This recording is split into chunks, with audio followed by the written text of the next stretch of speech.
students who object to singing religious songs, or students who object to certain storybooks, such as one that portrays an image of the Prophet Muhammad. Exempting students for some religious reasons but not others cannot be squared with the First Amendment. Nowhere else to go, the board pleads for remand on strict scrutiny, but petitioners have been seeking preliminary relief for 2 years already at significant personal expense. One family moved in with grandparents to afford private school. Another is homeschooling at the loss of $25,000 a year in special services the school provided their daughter with Down syndrome. Most have no alternatives. Petitioners deserve complete preliminary relief. In a system where thousands of students are daily opted in and out of the class for multiple reasons, there's no basis for denying opt-outs for religious reasons. The board does not dispute that under its theory, it could compel instruction using pornography, and parents would have no rights. The First Amendment demands more. Parents, not school boards, should have the final say on such religious matters. I welcome the court's questions.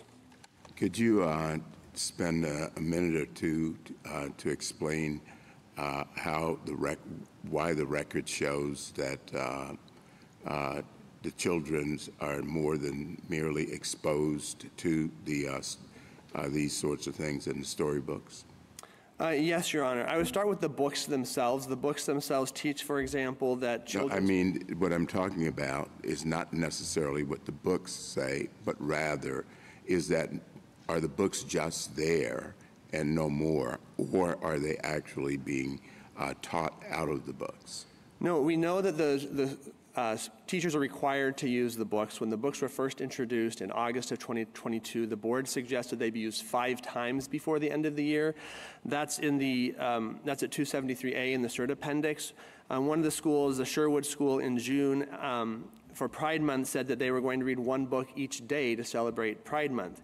The board's own testimony through Superintendent Hazel said that the books must be used as part of the instruction, and that at 642 in the appendix, that discussion will ensue.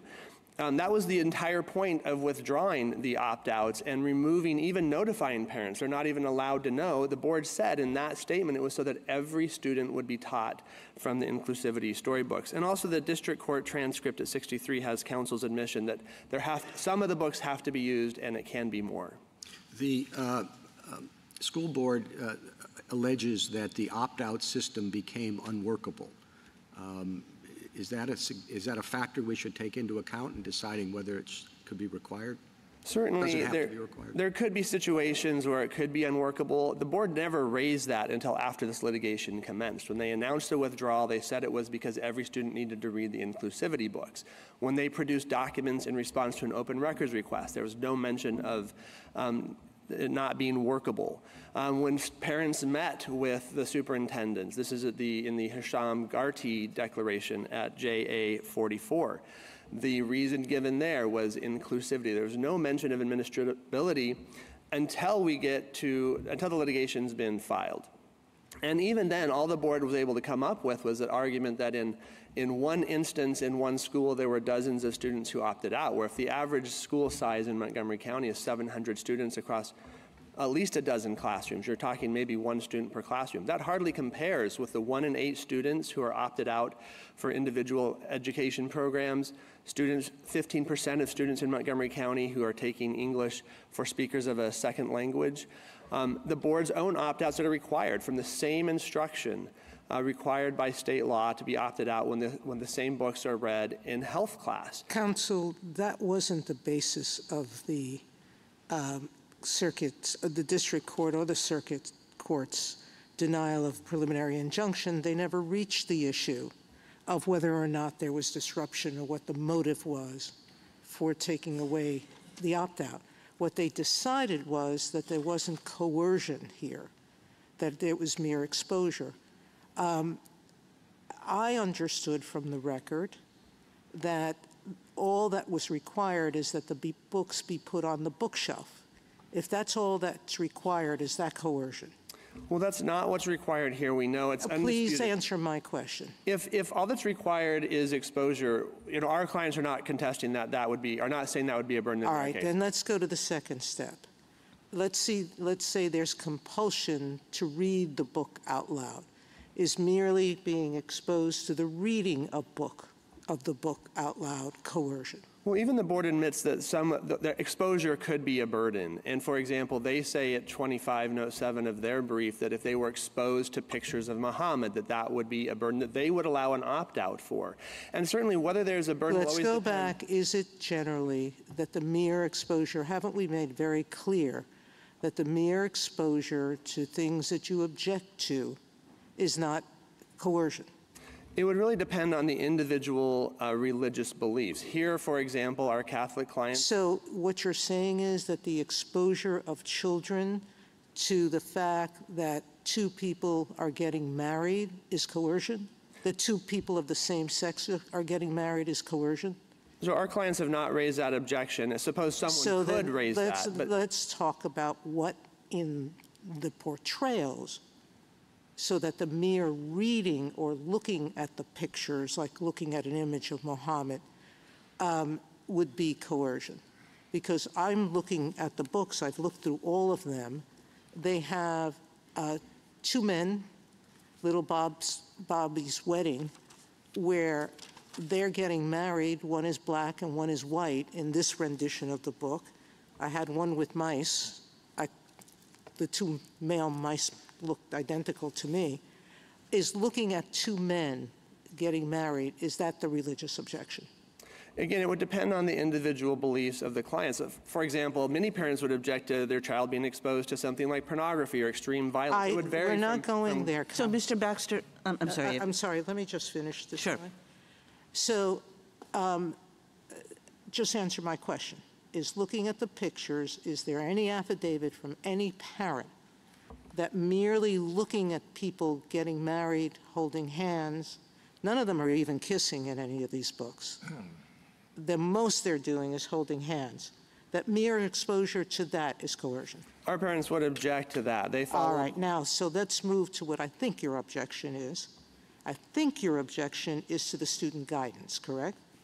Our objections would be even to reading books that violate our clients' religious beliefs. Their faith teaches, for example, they shouldn't be exposed to information about sex during their years of innocence without being accompanied by moral principles. And here we have both books that violate their moral principles and instruction that tells them that, for example, they can pick their pronouns based on the way they feel, not even just based on their gender, but how they feel from moment to moment. So, Mr. Baxter, before we move away from the book that Justice Sotomayor was referring to, Uncle Bobby's Wedding, I've read that book as well as a lot of these other books. Do you think it's fair to say that all that is done in Uncle Bobby's Wedding is to expose children to the fact that there are men who marry other men? No, Your Honor, and this court in Obergefell promised that parents would be able to continue to teach what this court called decent and honorable beliefs, that same-sex marriage is immoral according to their beliefs. And it's a far stretch from that for schools to compel students to attend. Parents are paying taxes. They have to pay at threat of criminal fines or penalties or the expense of private school. And then to have teachers telling them things that are directly contrary to their beliefs. Yeah, the book has a clear message. And a lot of people think it's a good message, and maybe it is a good message, but it's a message that a lot of people who hold on to traditional religious beliefs don't agree with. I don't think anybody can read that and say, well, this is just telling children that there are occasions when men marry other men. Uncle Bobby gets married to his boyfriend Jamie, and everybody's happy, and everything is, it portrays this. Everyone accepts this, except for the little girl, Chloe, who has reservations about it. But her mother corrects her. No, you shouldn't have any reservations about this. As I said, it has a clear moral message. Wait a minute. The reservation is about... Can I finish, please? It has a clear moral message, and it may be a good message. It's just a message that a lot of religious people disagree with. And when you add to that, Your Honor, instruction that if a student disagrees, teachers are supposed to say things like, well, I have friends in that situation. Do you think it's really fair for you to agree? Or to suggest that it's hurtful for students who disagree. Mr. Baxter, I guess I'm interested in what the nature of the rule you're asking for is. I mean, when you started, it was about, matters pertaining to sex. But as you've answered some of these questions, you've basically said, well, my clients have religious principles that conflict with what is being taught, And does it go that far? In other words, you know, does it matter what the subject matter is? Does it matter what the age of the child is? Does it matter what the nature of the instruction is? If so, how does it matter? Or in the end, is what you're saying, when a religious person confronts anything in a classroom that conflicts with her religious beliefs or her parents, that the parent can then demand an opt-out? It's really the latter, Your Honor, and that's exactly what Montgomery County allowed in its own religious diversity guidelines. Anything that violated a student's or imposed a substantial burden, in their language, on a student's religious or parent's religious beliefs, they had the right to opt out. So this is a rule that applies as well to a 16-year-old in biology class saying, you know, I don't, you know, the parents say, I don't want my child to be there for the classes on evolution or on other biological matters which conflict with my religion. It would apply just as well to that. We know that those don't happen very often because But it would if there were. Certainly, and schools there are laws, for example, in states that allow students to opt out of dissection because they don't want to participate in that. And there are schools across the country, Hawaii, which has a school district about the same size as Montgomery County. And if that's so that's a pretty broad rule. If that's let me ask what the next step of that is. Suppose there are things that, you know, students opt out of, and then, you know, the parents think it's just not really fair that my kid has to leave the classroom or has to put on, you know, headphones or, you know, has to otherwise be made to feel isolated. So the next challenge is really the class can't do this either. What would your position be on that? Well, no student, Your Honor, has the right to tell the school what to teach or to tell other students what they have to learn. You would clearly run into problems in that situation. But to the extent that this is a rule about people being able to access public education in a sort of equal manner, the parent might say, my child is not being able to access education in that equal manner because, you know, he's made to leave the classroom or he's made to you know, do something else that isolates him from the class. I mean, certainly that's an argument that we've often heard with respect to prayer and that people have accepted with respect to prayer, that it's kind of like not a sufficient answer to just say, don't worry, the prayer can go on, you don't have to be part of it. So I'm just wondering whether that's the next step here. No, Your Honor, I don't think so because, of course, under the Establishment Clause, there are different rules, but under the Free Exercise Clause, we think that on strict scrutiny, those parents would always lose if they're trying to direct the school what to teach or tell other students what they must teach. Okay, but you are suggesting, okay, so that's a straightforward answer. I appreciate that. But just to go back, and this was also a straightforward answer, which I appreciate, but in terms of opt-out, you're basically saying opt out for anything. It's really the parents that get to decide, you know, assuming that their beliefs are sincere, right? It's really the parent that gets to decide. Doesn't matter the kid's age, doesn't matter sex, not sex. Doesn't really matter this whole idea, I suppose, of pressure or coercion. You know, if like just looking at a book would be in conflict with religious principles, that would be enough. Well, and I would just to be clear, under Yoder, the court left open what would happen if there were kids who objected. But we know that these things, you know, schools around the country already have these very broad opt-out policies across the curriculum. In Hawaii for anything controversial, in Arizona for anything that parents deem harmful. And we just don't find these kinds of cases or these kinds of burdens where parents are bringing extreme examples. You know, parents with kids really don't have a lot of time to be suing the school board, and they're looking for a reasonable compromise. I have a whole list of cases where parents have objected to biographical, I'm quoting, biographical material about women who have been recognized for achievements outside of their home, because some people believe women should not work.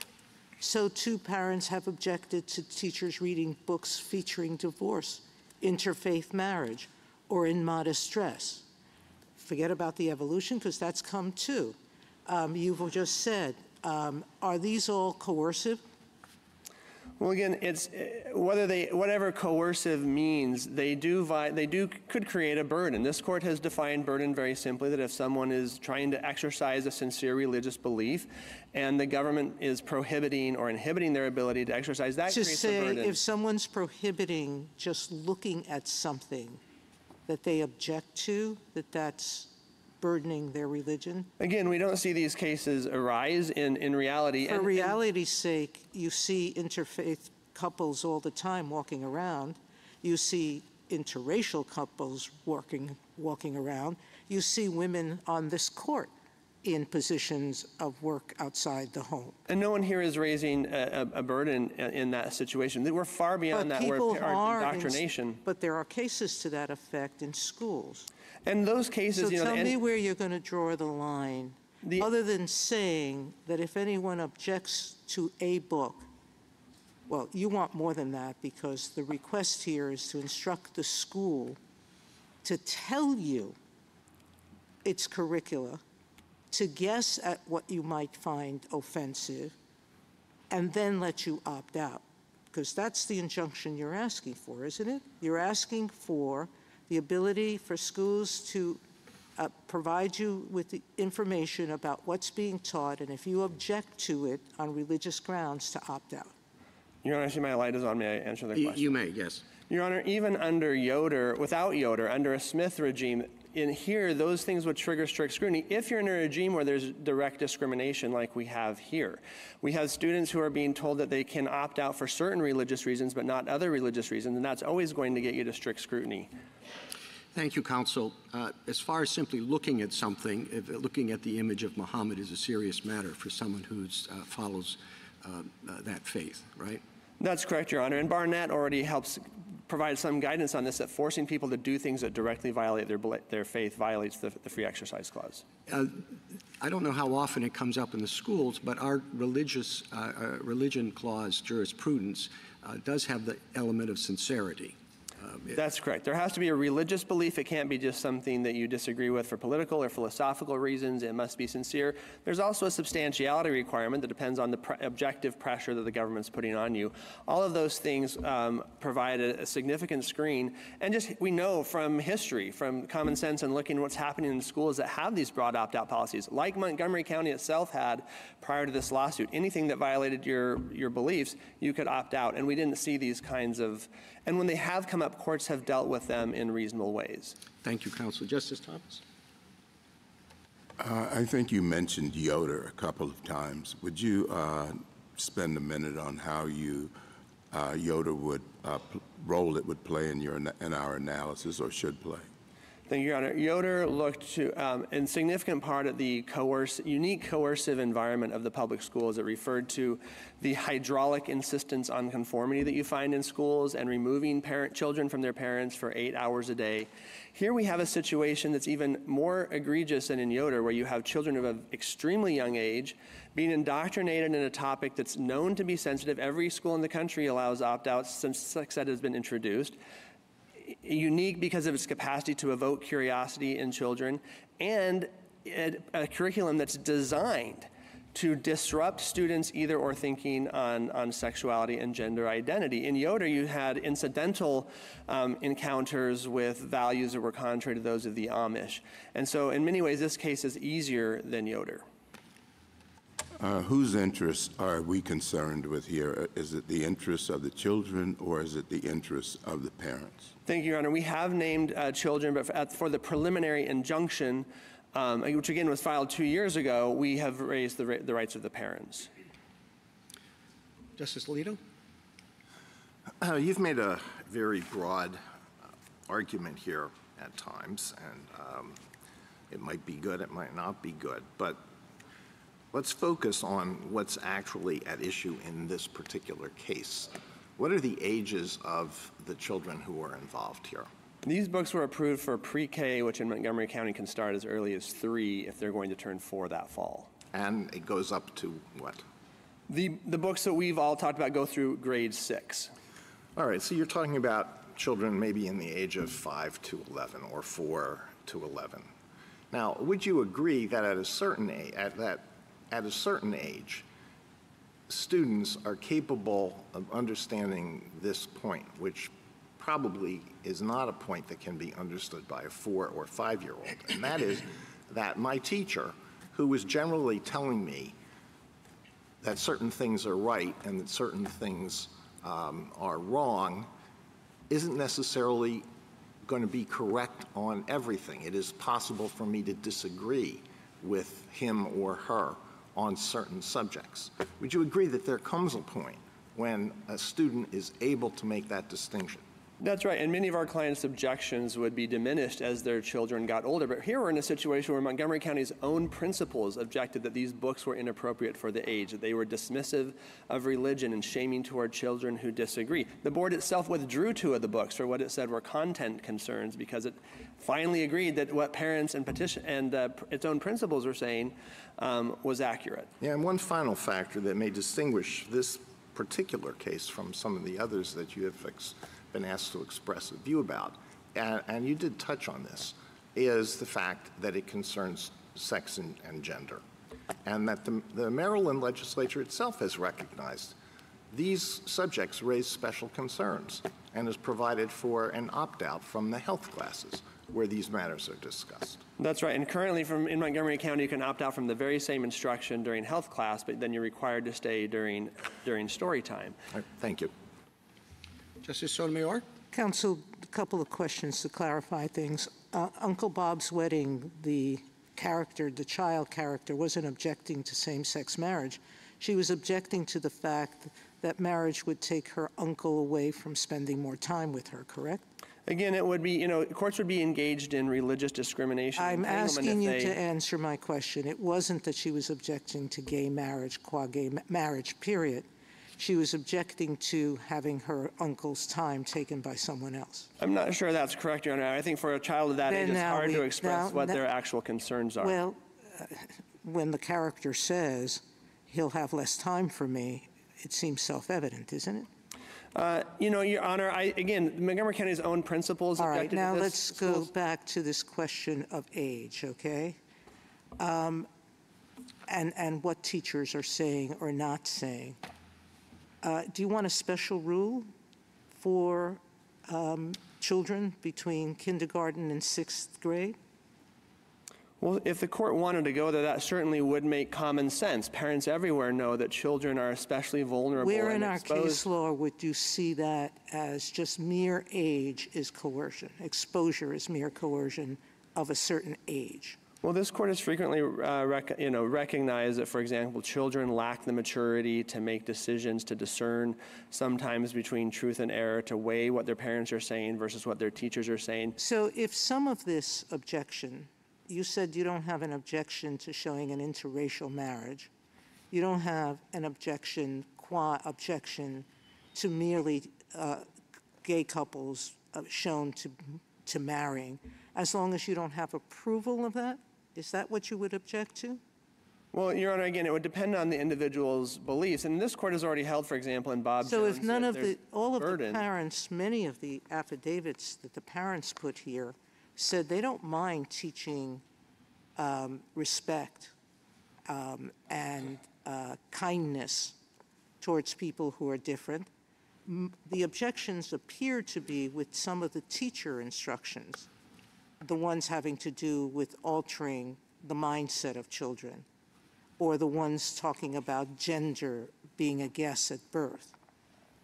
Those were the things that I saw the parents objecting to. The parents object to the books and to the instructions. There's no question that together, and even separately, the books go to indoctrination more than exposure. We can look to the record for that, correct? I'm sorry? We can look to the record for That's correct. All right. Thank you. Justice Kagan? I want to take you back to some of the questions that Justice Alito was asking, because I, too, was struck by these are, young kids, picture books, and on matters concerning sexuality. I suspect there are a lot of non-religious parents who weren't all that thrilled about this, and then you add in religion, and that's even more serious. But I guess I'm searching for what in your legal arguments would allow us to draw lines in this area. And I'm kind of not finding it from what you were saying to me in our earlier, or what you said to Justice Alito, because when Justice Alito said, how about that 17-year-old, you said, well, many parents' objections would decrease, but that still indicates that if a parent said, no, even with respect to that 17-year-old, I still care about this, I want an opt-out. You're not giving anything that would allow lines to be drawn. And I'm just curious if you think lines can be drawn and where they would be drawn and on the basis of what First Amendment doctrine they would be drawn. We think there are lines that can be drawn. They're the same lines that this court has drawn in every other free exercise case. And the burden a plaintiff has to show that its beliefs are religious, that they are sincere. There has to be a substantial infringement or burden or pressure. And then on the strict scrutiny side, there are also... But I'm hearing you saying that the burden that you're saying, and of course we're just assuming that all these people have sincere religious beliefs. Let's just assume that. But what I'm hearing you saying is the burden is basically up to the parent to decide, this conflicts with my religious beliefs, I want an opt-out. Is that correct? Yes, and on the Sherbert side, under strict scrutiny, they would have to first show that there is a law that's not neutral or generally applicable, so there's a limit there. And on the Yoder side, if this court didn't want to go all the way to address the issues that aren't present in this case, it could rely on the uniquely coercive environment of the schools. And now putting those kinds of issues on the burden side... Those still, it's like just pretty, I mean, I'm really searching for something, and I know that you realize that, and you're still not giving me anything other than if it's in a school and a sincere religious parent has an objection, that objection is always going to result in an opt-out. No matter what the instruction is like, no matter what the materials are, no matter how old the kids are. And that's the rule that schools everywhere in the country are working under right now by their own choice. That was Montgomery County's own rule before this lawsuit came in. And there were never these kinds of problems until it really introduced a curriculum that was clearly indoctrinating students in things that the principal said was introducing things as fact that aren't fact. Yeah, but once we articulate a rule like that, you're going to have a lot of parents, it seems to me. I don't think you can say just because it hasn't happened. Once we say something like what you are asking us to say, it'll be like, opt-outs for everyone. Well, certainly the government always wants to put these things on the burden side instead of the strict scrutiny side. We heard these arguments in Hobby Lobby where there was a lot of concerns about what would happen in Ocentra, what would happen with drugs. And in reality, we didn't see those kinds of floods happen up. And when they have, the courts have managed to deal with them without any significant difficulty. Thank you. Justice Gorsuch? You've spoken a little bit about Yoder today. I'd like you to hear your thoughts about the Smith side of the argument. And the Fourth Circuit suggestion, I think it's a fair reading of the footnote, but maybe not. I'd like both sides to think about this. Whether if you fail Smith's neutral and generally applicable rule, whether a plaintiff still has to show a substantial burden or whether you go straight to strict scrutiny. I think you would just have to go, I think at that point, if you've shown lack of neutrality and general applicability, you would still have to have an injury, maybe something... For constitutional Article 3 purposes. Exactly. But do you have to show a substantial burden, or is that law that is not neutral, that discriminates against religion, does that go straight to... I think the standing injury would be sufficient, and here's an example why. If you look at the board's, for example, revised diversity guidelines, they try to draw a line between curricular activities and extracurricular activities. Yet they also say, and this is at 674 of the appendix, that you can opt out of inquire or band if you object to the religious songs. Is that curricular or extracurricular? They also say on the extracurricular side, you can opt out from things like Valentine's Day if you don't like the religious overtones of that holiday. But when Sherwood Elementary School announced that it was going to read one book of the inclusivity books every day in June for the month of June to celebrate Pride Month, you couldn't opt out. So there's this discrimination where you get some religious reasons get opted out, some don't. There's these labels about curricular, extracurricular, English and language arts versus health. But in the end, it's the same thing. And some students are getting opt-outs, and some aren't. That discrimination alone is a burden that gets us to strict scrutiny. Justice Kavanaugh? A few questions. What's your understanding of how the surrounding counties are dealing with this? Frederick County, Howard County, Prince George's County, Anne Arundel County, and the like? Yeah, Carroll County, for example, has taken the position that it will teach inclusivity without indoctrinating students. And so it's not introducing this ideology, extreme ideology about gender, whether your body says anything about your gender, whether doctors guessed at your sex, whether your pronouns change day to day based on the weather or not, whether you should petition for, unisex bathrooms. It's teaching inclusivity without that indoctrination. And our clients agree. Every student deserves to be respected and loved, and nobody disagrees with that. But you don't do that by forcing others. In fact, religion is another one of the categories in the equity regulation that is required to be respected. The principals, when they first responded to this curriculum, their concern was for the religious students, that they were going to be dismissed and shamed for their beliefs. And I think you just said this, but you're not seeking to prohibit instruction in the classroom. You're just seeking not to be forced to participate in that instruction. That's correct. The term coercive, I think, has been used in some of the colloquy, but the right term is burden. Isn't that correct? That's correct, Your Honor. And if you think about their example of saying, like, the Fourth Circuit said that, the students were never asked to change their religious beliefs. Is it enough if you just ask them, will you change your religious beliefs? Or does there have to be something more?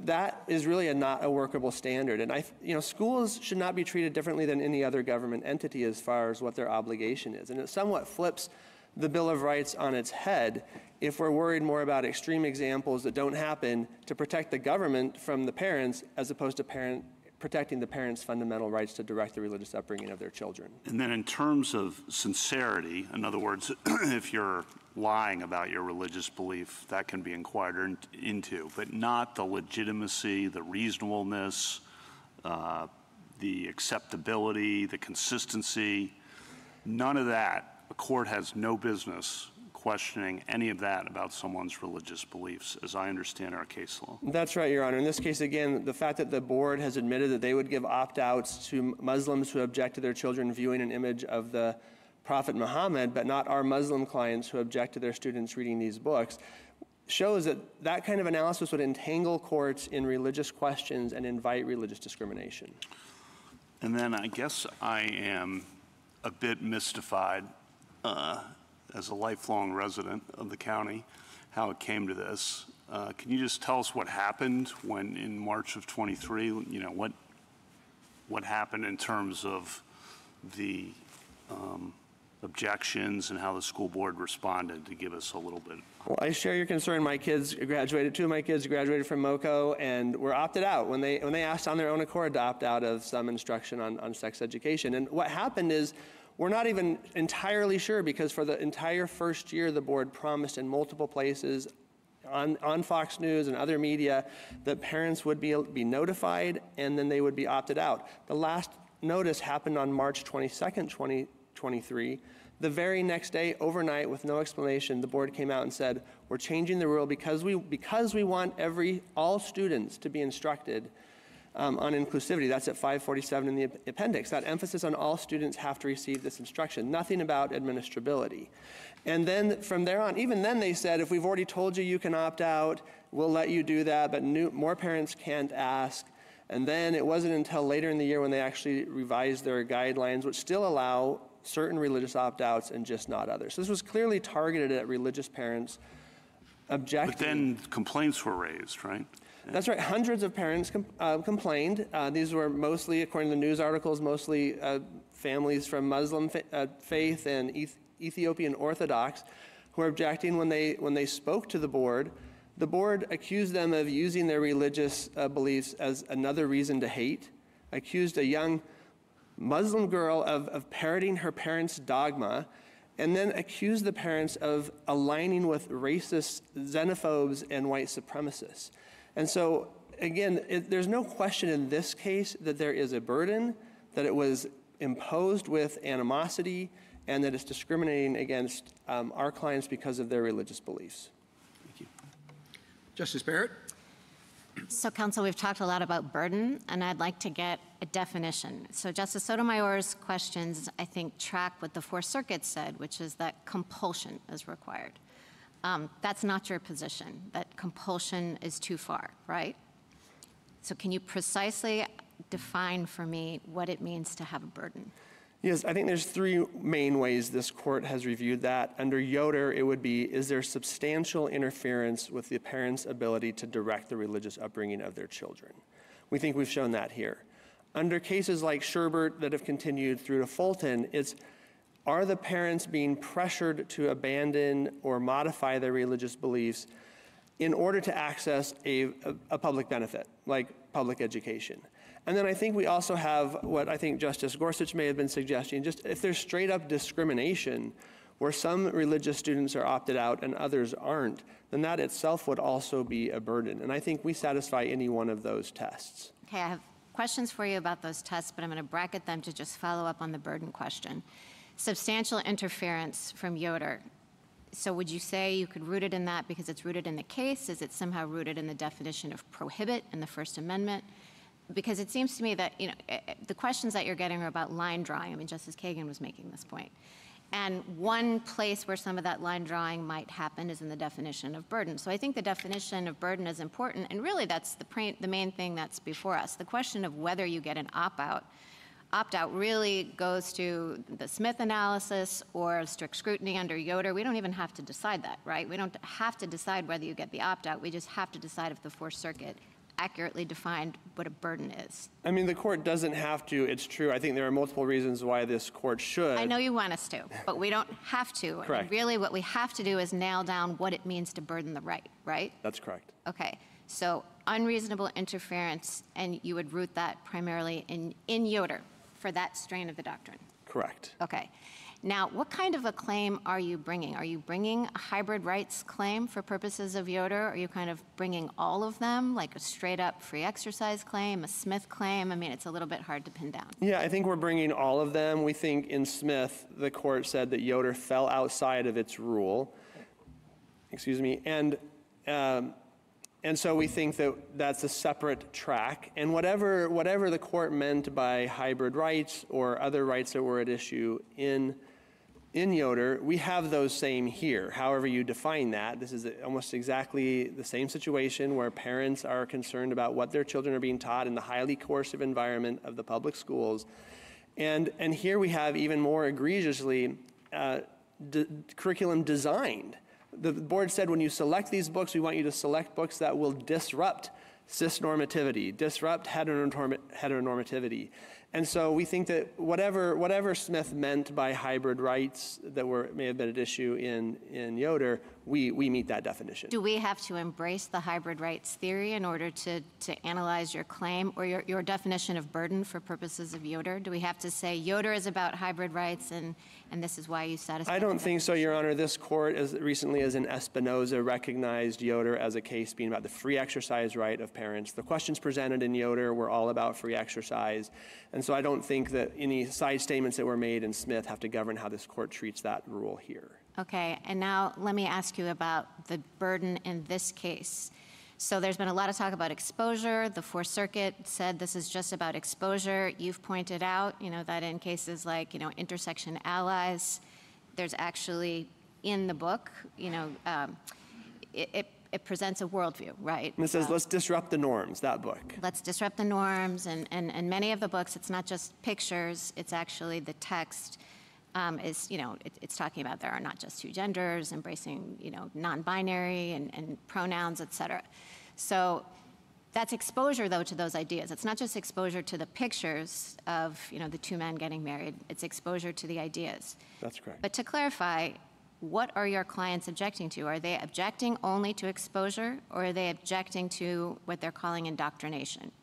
If by exposure you mean having the books read to them, they do object to that. They're not objecting to the books being on the shelf or available in the library without a teacher requiring them to read it or reading it to them. So you would not be making the same claim based on your client's religious beliefs if they were just on the shelves or just in the library? Correct. Could another parent bring that claim? I suppose they could, but then you would, again, we don't see these kinds of claims happening, but they would almost certainly lose because strict scrutiny would easily be satisfied if every student were allowed to say, I want this book or not that book. I mean, no student has the right to tell the school which books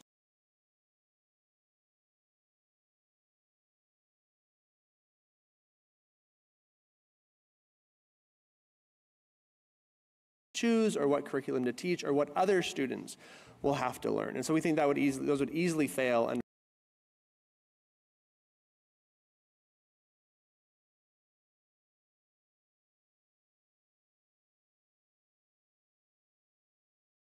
strict scrutiny. Okay, so it's not about exposure, it's not about books on the shelf, it's not about books in the library, it's about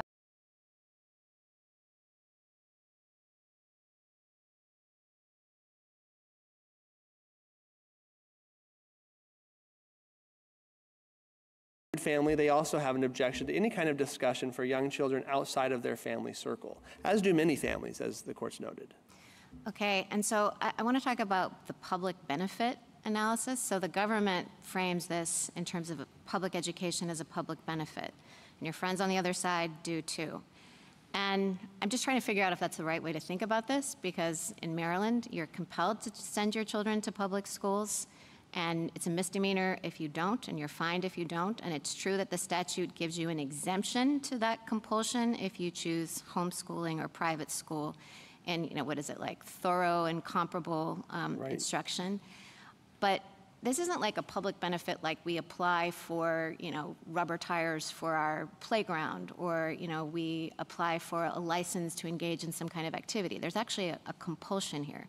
So is public benefit the right way to think about this? Well, I think if the court does think about it in that context, it's a much more valuable benefit than just getting access to rubber tires or some of the other things this court has found burdened religion. And so, but also I think the coercive element is adequate for this court to reach a conclusion in favor of my client. Well, which way do you think it fits better? I mean, you're compelled to send your child to public school and pay a fine unless you take advantage of an exemption. So it's just hard for me to see how it's a public benefit in the same way that some of our cases have talked about public benefits. So which model? I mean, I understand you don't want to disclaim public benefit, but which way do you think it fits? Well, I think certainly the Barnett example is a very good example of where you're actually compelling children to do things that are against their beliefs, and I think that would be that's a very fitting model for this case. Okay, thank you. Justice Jackson? So I guess your colloquy with Justice Barrett makes me wonder whether this case is really the right vehicle to evaluate any of these issues. I mean, how can we say that you meet any definition of the burdens? Justice Barrett went over several different versions of them, when we don't even know how these books are actually being used in the classroom. I mean, this was what I understood the Fourth Circuit's primary holding to be, that the record is threadbare. It contains no information about how any teacher or school employee has actually used any of the books or what any child has been taught in conjunction with their use. And it seems that aspects of your argument are turning on whether the books are just on the shelves or whether students are being taught. And so why wouldn't we wait until we have a record regarding those things before we make any legal pronouncements about what's happening in this case? Well, two responses, Your Honor. First, this is a preliminary injunction, but if you think about the case, for example, Brown versus, hot, sexy, and safe, is that, and I don't even want to describe what happened in that case, but should that kind of graphic sex simulation with a student and a teacher have to happen before you bring a claim? But I need you to focus on my question. This is a preliminary injunction. I appreciate that. When you seek a preliminary injunction, you actually have to have a factual record that is the basis for the court to make a determination in your favor that some conduct that you're complaining about needs to be enjoined. And what's confusing to me and hard, really hard in this situation is that we have a lot of sincerely held beliefs and concerns and children and principles, and I see all of those things, and so really want to be careful about making the pronouncement that relates to this.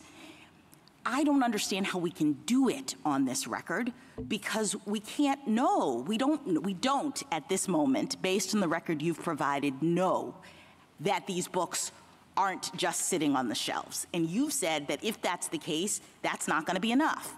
I disagree, Your Honor. The record is undisputed, and I, again, will refer you to the district court transcript at 63, where counsel So you're said saying the Fourth Circuit is wrong when it says, quote, we don't have any information about how any teacher or school employee has actually used any of the books. The Court of Appeals did not dispute that some of the books have to be used, and we have all of the teachers' instruction that the board's not disputed. I understand that, but the Fourth Circuit made a ruling that we don't know, quote, what any child has been taught in conjunction with their use.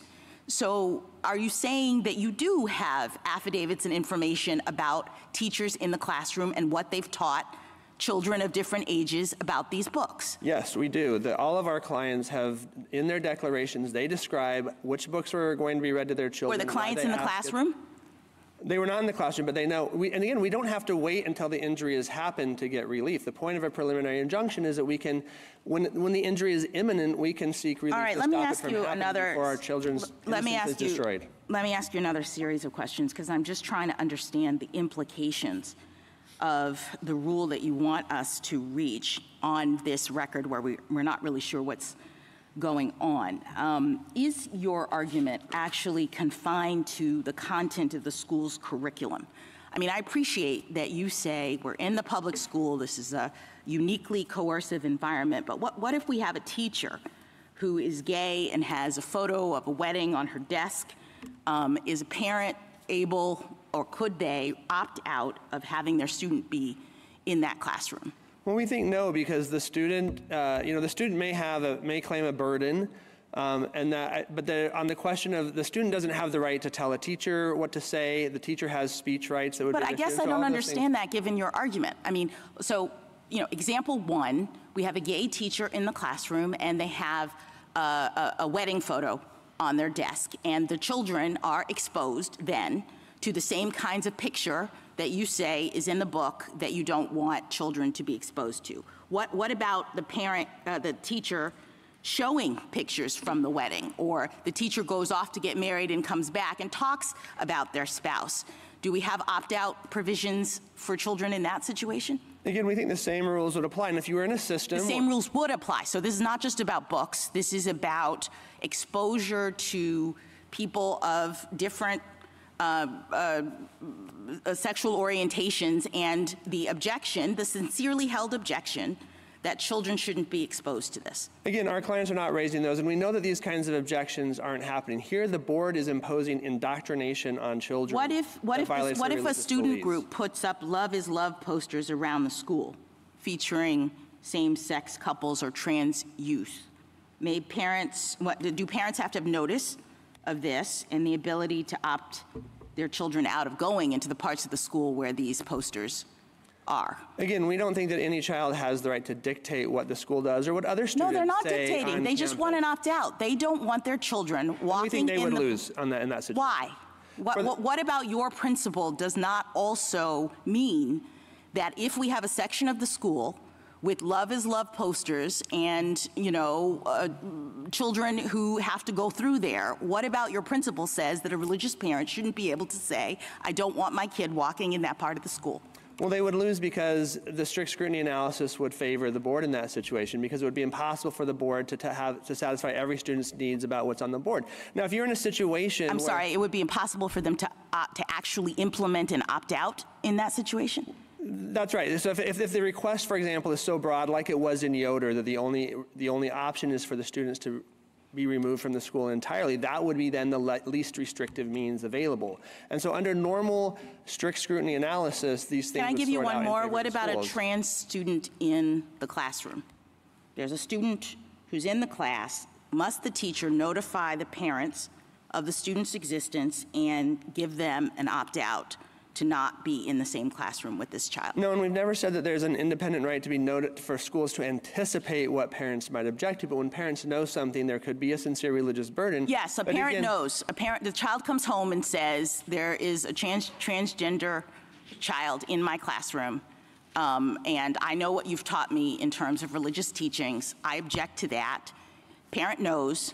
Can a parent insist that the school allow the child to sit out? Again, we think the parents would lose in that context.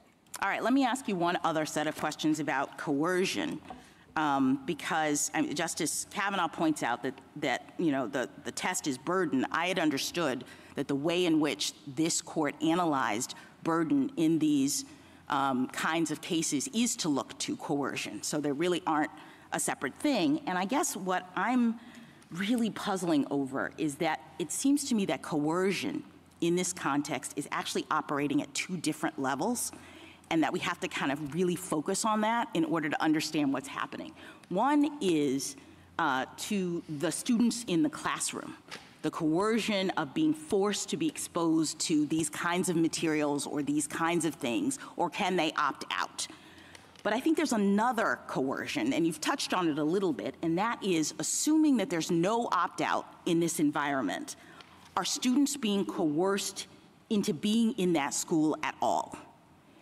And I think those two different ways are really, really important. I mean, as I read our cases, we could have set up a constitutional framework in which all students are required to attend public school. They have to go to public school. And I think in that situation, you would have a pretty strong argument that it burdens a parent's religious exercise if the public school teaches children things that contradict the parent's religious beliefs. Here I am, I'm a religious parent, I have to put my kid in this school, and when my kid goes there, he's learning all sorts of things that I'm saying against my religious belief. I get that. But what do we do about the world that we're actually in, which is where Pierce says that the parent can choose to put their kid elsewhere, that you don't have to send your kid to public school? In that situation, I guess I'm struggling to see how it burdens a parent's religious exercise if the school teaches something that the parent disagrees with. You have a choice. You don't have to send your kid to that school. You can put them in another situation. You can homeschool them. How is it a burden on the parent if they have the option to send their kid elsewhere? Well, Your Honor, the world we live in this case is that most parents don't have that option. They have two working parents. They yes, can't as afford a matter to of attend a private practicality, school, absolutely. And that's the reality for our parents. I understand, but in so many other constitutional doctrines, we don't focus on whether people actually can afford to protect their rights. Well, here they're so many forced other to, they're doctrines. forced to pay for the public No, I schooling. understand, but usually we set aside and we say, but you still have the right to get an attorney in a civil case, even if you can't afford it, right? So we don't focus on whether or not they can actually do it. They have an option.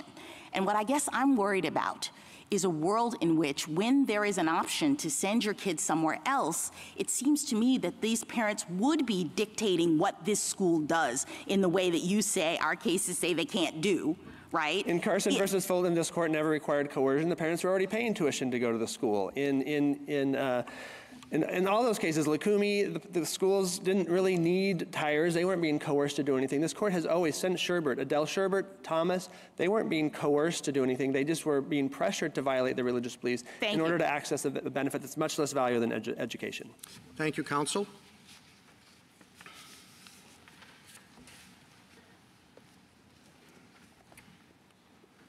Ms. Harris? Mr. Chief Justice, and may it please the court. When the government forces people to choose between violating sincerely held religious beliefs or forgoing a public benefit, that burdens religious exercise. In Fulton, offering foster care contracts only to groups that would certify same-sex couples burden groups that believe marriage is only between a man and a woman. In Sherbert, offering unemployment benefits only to people willing to work Saturdays burden those for whom Saturday is a Sabbath. Here, Montgomery County offers a free public education to parents only if their children use books featuring same-sex relationships and transgender issues. That burdens parents of multiple faiths whose religious duty is to shield their young children from such content. Public schools routinely accommodate those burdens with opt-outs, which respect families of many faiths and backgrounds. Several states allow opt-outs from any learning material on religious grounds. Montgomery County allows many other opt-outs, just not here. I welcome the court's questions. Ms. Harris, is there any daylight between your argument and petitioner's argument? Only as a matter of emphasis. I think they're making a more varied range of arguments with respect to sort of parental rights as potentially a separate strain. Here, I think we all agree that certainly one framework, and the framework we're advocating for, is to view this as putting a price on a public benefit of public education at the expense of forgoing your religious beliefs. Petitioners agree with that, and we agree with petitioners that the fact that there is a long history of parents controlling the religious upbringing of their children in the school context is, if anything, just illustrates exactly why there's an obvious burden here. What role does Yoder play in your analysis? Yoder is a textbook example of parents being forced to choose between paying a price, which is having to face severe sanctions, potential sanctions for not sending their children to school, or being able to exercise their faith by preserving their children, their teenagers, from being exposed to worldly influences. And again, that was contrary to the Amish faith, which prescribed that at ages 14 and older, that's the critical time for children to be closer to home and not be exposed to the worldly influences of high school. So I think we're on all fours with Yoder. If the idea that we're just talking about mere exposure here that is not something that would be cognizable just sort of runs flat in the face of that decision. Your approach focuses on, as articulated, sincere religious beliefs. How do you measure whether a belief is sincere or not? Based on this court's cases, it's whether someone is expressing their understanding of what their religion entails. Thomas, I think, is this court's sort of canonical description of what it entails. You don't ask, does a majority of people of your faith agree with you? You're just saying, does someone, based on their understanding of what their religion is, believe this? And they're not making false representations. And I think that's how this court has consistently applied the sincerely held religious beliefs test, and there's no question in this case the petitioners would qualify. I don't think anyone has challenged the sincerity of their views. Is there an example in this particular case of a articulated religious belief being rejected as insincere? In this particular case, no. I don't think there is an example of that. Ms. Harris, you've heard the discussion so far. And it's focused in part on what qualifies as a substantial burden. At one end, you might imagine a book being in the library. At the extreme other end, you might imagine a teacher coercing a student to write a certain passage or do a certain thing that's contrary to their religious beliefs. Where in that spectrum do you fall? We might not even fall on the spectrum, because I think the question is not, are you objectively looking at the world and asking how does a child of a particular age or outlook feel about a particular encounter with a teacher or a particular material? It is, in the first instance, do parents have a sincerely held religious belief that their faith obligates them to shield children from particular material? And I think that's important, because if you take the opposite approach and say, people should get in the business of thinking about, are 4-year-olds more susceptible? Are 16-year-olds sort of insulated? You start slicing and dicing among different faiths. You say that faiths that believe that 4-year-olds must be shielded might have a better right or better free exercise right than the Amish, who believe, for instance, that it's actually 14 that matters for their faith to shield people. And so I think that concern with religious discrimination is really, really important in terms of the first step of defining what a burden is. If it's all about a sincerely religious parent wanting to shield her child, then to take what I think might be thought on some views as one end of the spectrum, a book in the library, right? And they say, well, my kid is not shielded from this book because, there's library free time, and she could find this book on the library shelves. What would you do with that? Right. So what we do with this is twofold. One is, I think you have a threshold state action question with respect to whether it's the child finding it, whether it's the school making it available. But even setting that aside, making it available. The school is deciding how to spend their money and which books to buy and right. put so on the I'll spot you that. shelves. Just setting that aside, I think those kinds of questions do cash out, as petitioners are saying, with respect to if you get past Smith, you end up in Smith, assuming that you are in a strict scrutiny world, depending on the nature of whether the library allows opt-outs or not. I think it does cash out in strict scrutiny, because we agree with petitioners. So you would get to strict scrutiny. That sort of counts just because you find some kind of conflict of religious parents saying, no, my kid would not be shielded from something that is in conflict with my religion. And so the only way for a school to win that is in strict scrutiny land. Well, no, I think the school could win in a couple of ways. One is if they have a generally applicable policy, they don't allow opt-outs for anything. Obviously, they could be they could be in Smith world. But assuming we're in strict scrutiny world, this is how things work. I think the way that it works is, are you saying that that schools have to operate as sort of policemen to make sure that there's no child at any point in the day who might run into a book or pages of a book that violate their parents' religious obligations? And I think then you're just in the same territory as United States versus Lee, or in Fulton, or in other cases that say at the point where you have a combination of you're essentially forcing the school or the institution to shoulder the burdens of reworking the institution and essentially giving that one person a right to restructure it for everyone else. That's not the kind of accommodation that is permissible under strict scrutiny. United States v. Lee is a good example where for the income tax— I'm sorry, go ahead. Sorry. Income tax, everyone accepted that the Amish carpenter at issue in Lee had a sincerely held religious objection to Social Security taxes, not part of their faith. But the court said, no, you can't just say that you get to ensure that everyone else doesn't pay their taxes, or that you get to essentially rewrite the income tax as to everyone, because you can't have a sort of system like that. Now, we're in the opposite of that world here, because opt-outs with respect to pieces of instruction, the entire curriculum, with respect to extracurriculars, with respect to everything else, are a sort of very traditional feature of public schools, and indeed the means by which— So with respect to all of those things that you just said, curricular instruction, extracurriculars, blah, blah, blah, that does not raise the Lee issue in your mind. You know, there the opt-out is necessary. You know, whatever you might think about, you know, this is about the kid's age, about the nature of the instruction, about anything else. That's where we think we draw the line, and I guess— I mean, there is no line then. No, I think there absolutely is a line. I mean, I think we've heard hypotheticals with respect to, can you essentially veto someone else's children being in the classroom? Can you veto a teacher being in the classroom? Can you make sure that no one else is being taught a particular book? And those, in our view, again, Fulton is a good example, Barnett What would happen if, like, an 8-year-old, you know, there's a part of the school day where people show and tell and talk about things that matter to them and to their families, and an 8-year-old says, I want to talk about, you know, having 2 moms. Would another student be able to say, I'd like to exercise my opt-out now?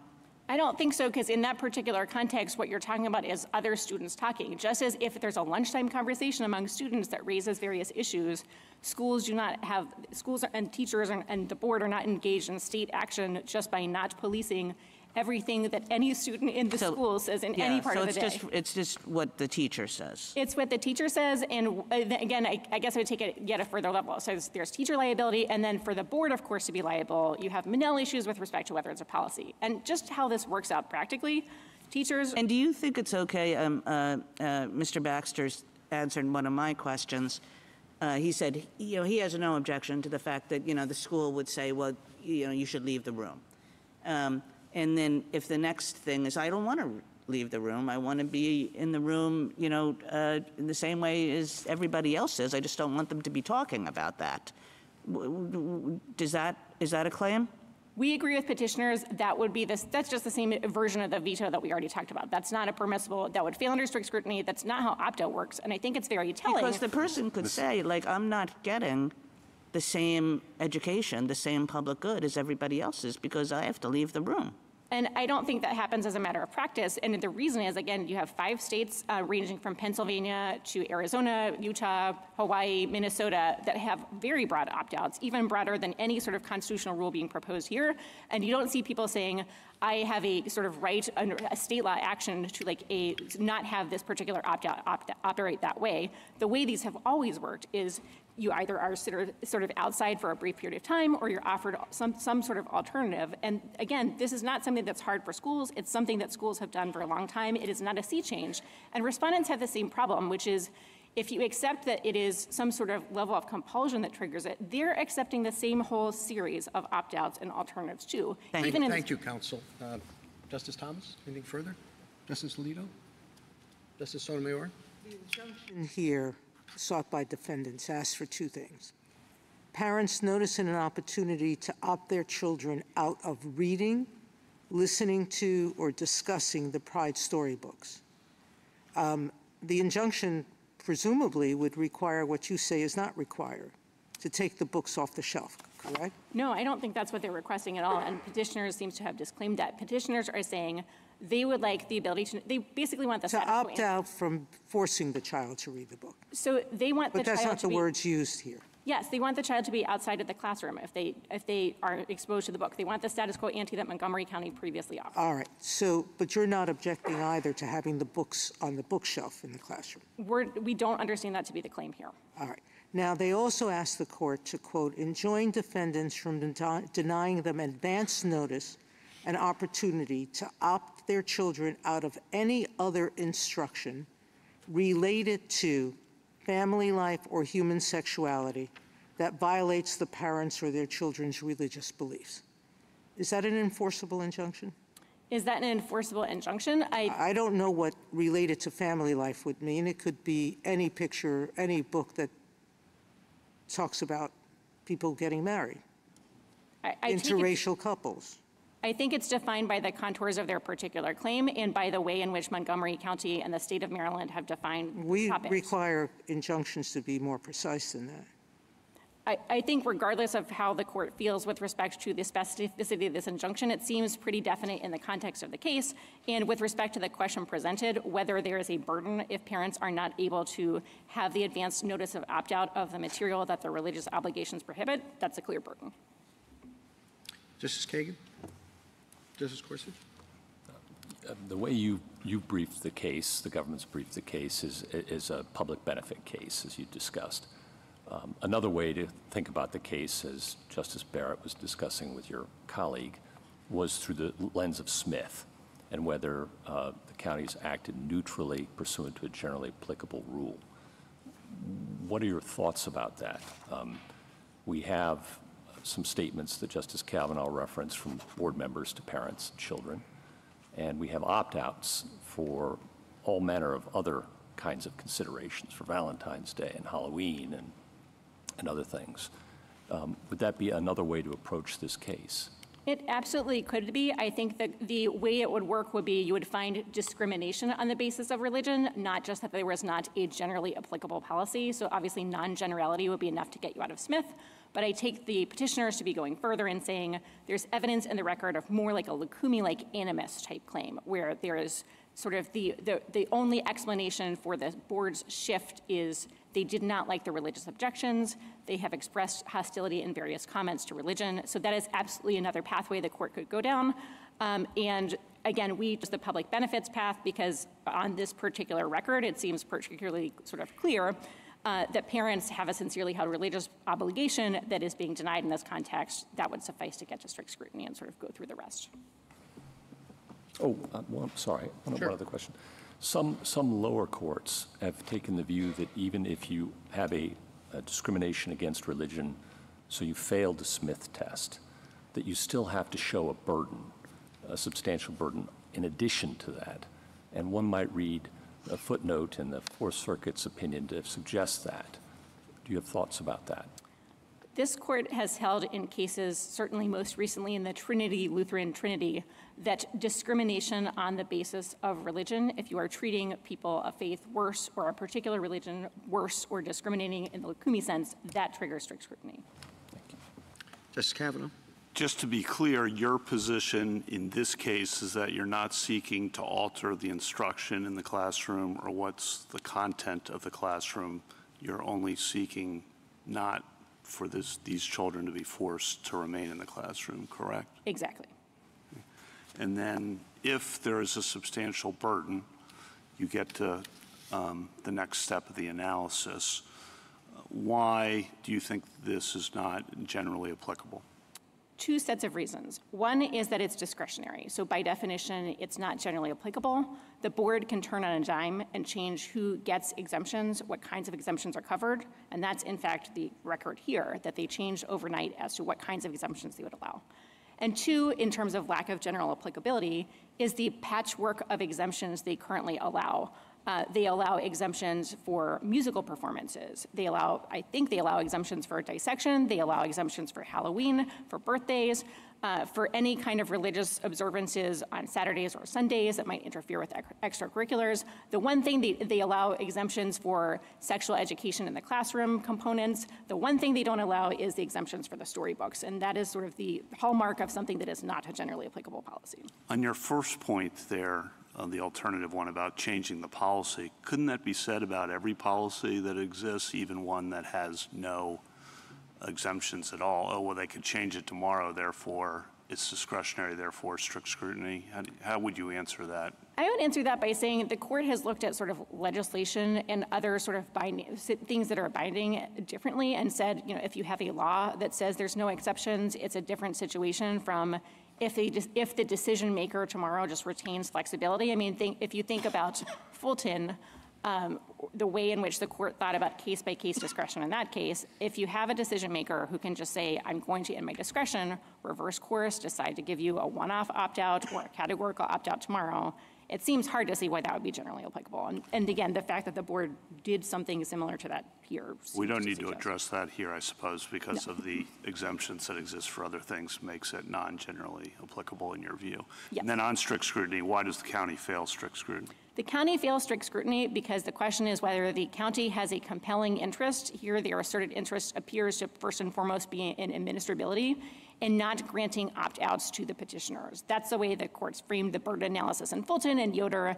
and so it's key to a sort of not granting the exemptions. And it is very, very hard, even on this sort of preliminary injunction record, to understand why it is not administrable to offer the opt-outs in this particular context that they used to offer, but offer a host of opt-outs for virtually everything else under the sun and not have all the same concerns flooding forward, especially given that they have, in addition to the things that they have identified in their policy, conceded that they would need opt-outs for things like exposure to images of the Prophet Muhammad or any instances where classroom instruction rose to the level of compulsion under their view. And so I think their line drawing problems really would doom any kind of attempt to satisfy strict scrutiny.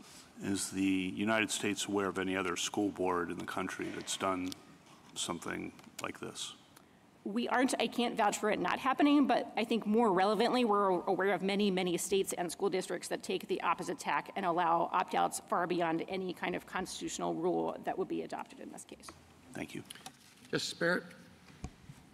Ms. Harris, so there's a lot of concern about line drawing and what this would mean, and maybe some of that would be handled under strict scrutiny or under Smith. I mean, it's not saying that anybody wins or loses if we're just talking about initial steps. But to the point of line drawing, is there a way, let's imagine that the court decided that there was a burden here, that a free exercise right was triggered, that the government thinks we should be careful about to not implicate other things. I'm thinking about, what if a teacher was transgender and the student was very respectful to the teacher but didn't want to use the pronouns, and the parents didn't want the child to use the pronouns, let's say, call the teacher Mr., when she was transgender, when the teacher was transgender. Same for a student in the classroom. Those might present different issues that would be more difficult. So is there something that the government has in mind that would be some limiting principle? Yes, so just to take the limiting principle first and then your pronoun hypothetical second. With respect to the limiting principle on what a burden is, I think it's almost, this is the easy case because you have parents' religious obligations and the obligations encompass being exposed to material and it's just an outright prohibition. But I think Professor Gorgas's article is actually a very good guide to different kinds of burdens that might arise in this context or others that wouldn't qualify. So take the hypothetical of parents want to opt out from school for a month to take their kids on a religious pilgrimage. If your faith is indifferent to doing so in September versus during like spring break or summer recess, you don't have a burden on your religious exercise because you have equally available alternative means of doing your religious exercise that don't require the opt-out and don't really put you to the choice that we're talking about. So when you're thinking about things that aren't sort of the prohibition on exposure things, I think there are real teeth in this doctrine, and there's a lot of hypotheticals that you can think of in the school context that would implicate that. With respect to your pronouns hypothetical, I actually think that's a case that raises even more concerns in the sense that you also have, and this is what the Court of Appeals cases bear out, potential compelled speech concerns with respect to you are requiring everyone else in the classroom first of all, free exercise issues, but also compelled speech issues to refer to a particular person by pronouns. That's how the cases are kind of getting litigated out in the lower courts right now. Thank you. Justice Jackson? I guess in following up on that, I'm just not sure I understand your answer. So is it a burden for a religious student who is being taught at home and through their religion that gender is not a situation that can be changed, people should not be in a transgender circumstance? Is it a burden for them to be in a public school classroom where the teacher is referring to another student by what this student believes is the wrong pronoun or whatever? Well, I think the relevant burden there would be the parents' religious exercise, as we've conceived of like the nature of the religious beliefs in this particular case. As petitioners know, you could also have questions with respect to the students' free exercise rights. I think that's a So is it a question. burden on the parent to have their child in a classroom with a transgender student and the teacher is referring to them by pronouns that the parent thinks is inappropriate? I mean, I think even under respondents' view that would in fact constitute a burden on religious exercise, and here's why. It is a burden on religious exercise in the parents' view because not only do they have a religious obligation to ensure that their children are not sort of exposed to the idea that you must sort of recognize people's pronouns in that particular way, but I think even under respondents' view, there's a level of compulsion or affirmation of a particular view of how someone's pronouns should work out. And it doesn't matter that the parent could send their kid to a different school because they don't like this environment. I mean, they're not. You agree that they're not being compelled to actually go to that school where this sort of thing is happening that they disagree with. I think 2 points on that. One is that actually shows the burden because you're being forced to forgo the benefit of a public education and pay Well, we'll for get a to private that. school. I'm just trying to understand. Yeah, I think so you're that's the saying problem. even if the parent has a choice to put their kid in another environment that doesn't do the kind of thing that they object to, it's still a burden if they opt to put their child in this environment. Absolutely, unless you want to overturn Burnett, because right, well, Burnett too, I think, had that same choice. Let me ask you about, this is following up on that choice. So is it really confined to the public school context? So in that same scenario about foregoing a benefit, what if the government puts up ads on public transportation that informs the public that the clerk's office, the government's clerk's office performs and certifies gay marriages? And this is on a bus, this is on the subway, and children can see these ads that are talking about state-sponsored gay marriages. And what I guess I'm trying to understand from your argument is whether it substantially burdens the religious exercise of parents whose religions teach that marriage is between a man and a woman to ride on those, to have those ads displayed on public transportation. Yeah, I would just add caveats with respect to like how the government speech inquiry would sort of cash out in that context and what kinds of challenges you can bring to transit. But I would just say as a more general matter, our position is not limited to the idea that if there are other contexts, I mean, if there are other contexts like take Bowen where you're being forced to use social security numbers by the government and that violates. No, I want this context. I want okay, the but I'm just saying like the answer is going to be so yes in terms of like. The answer is going to be yes. In terms of it applies to other contexts. So I guess I don't understand how that squares with our cases about not making the government change its position or do things just because of your religion. I mean, we have a public bus, and the person can choose not to ride the bus if they don't want their children exposed to the ads that are on the bus. But you seem to be saying that because the bus is a public good, the religious parent has the right to tell the bus people and the state that they have to take those ads down because they don't want their children to be exposed. I should be more precise in terms of how I'm answering the hypothetical versus the general extension of the cases outside the school context. We obviously think that the range of you can't be forced to forgo a public benefit extends beyond the school context because the respondents are asking for the reverse, to confine it to everywhere except for the school context. With respect to your hypothetical, I think you're getting into the question of how far does like the Ling decision extend with respect to government property? Can you force? No, I'm just trying to find a public benefit. You have schools, you say, is a public benefit that parents are being forced in a way they're to give up if they want to have an environment that their children is not exposed to these sorts of ideas. I'm just trying to find an analogous public benefit outside of the school context and ask you whether your position is that it substantially burdens the rights of religious parents if there are advertisements on a public bus that say things that they don't want their children exposed to? So again, I think at the first stage of the burden inquiry, it depends on whether you're in the wing category of cases where you're saying I'm essentially burdened by something that's on government property, or you're in this sort of stage here where we're not talking about that context. But just to abstract outside of that, there are obviously going to be contexts besides the school context in which we would agree that there is a burden. Again, I think Bowen is really the best example where parents would be, if you take the Bowen hypothetical that was reserved, parents are forced to use Social Security numbers to get benefits, right, to apply for various things.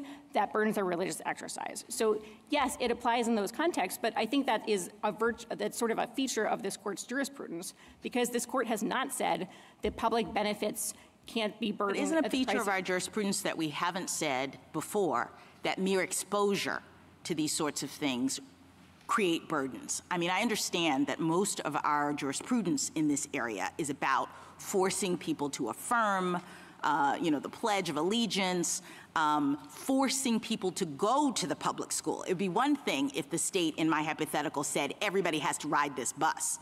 Just like the state used to say, everybody has to go to public school, the Amish have to go to public school past 16. But if you have an option to do something else, I guess I'm just worried about suggesting that exposure to things you disagree with in a situation in which you have an option not to expose yourself to that because you can do something else counts from the standpoint of substantial burden. So 2 points. One is, I think, because there's two concepts in here. One is with respect to the concept of quote unquote mere exposure versus beliefs. I think that line is not a line that can be held without discriminating on the basis of religion. I think if you had a situation where, let's say, Ms. Sherbert believed that she couldn't view images of the Prophet Muhammad, the only options for her Saturday employment for whatever reason involved seeing that, or involved employment that would have violated her obligation not to view other things that are religiously objectionable to different faiths, I think it would be the same setup. It wouldn't matter that it's unemployment benefits versus a school context. Now, second issue with respect to can you avoid it through other means? I think this court in Fulton confronted a very similar situation. The court did not say, Catholic Social Services, you have a mission that's religiously motivated of making sure you provide for the needy of Philadelphia.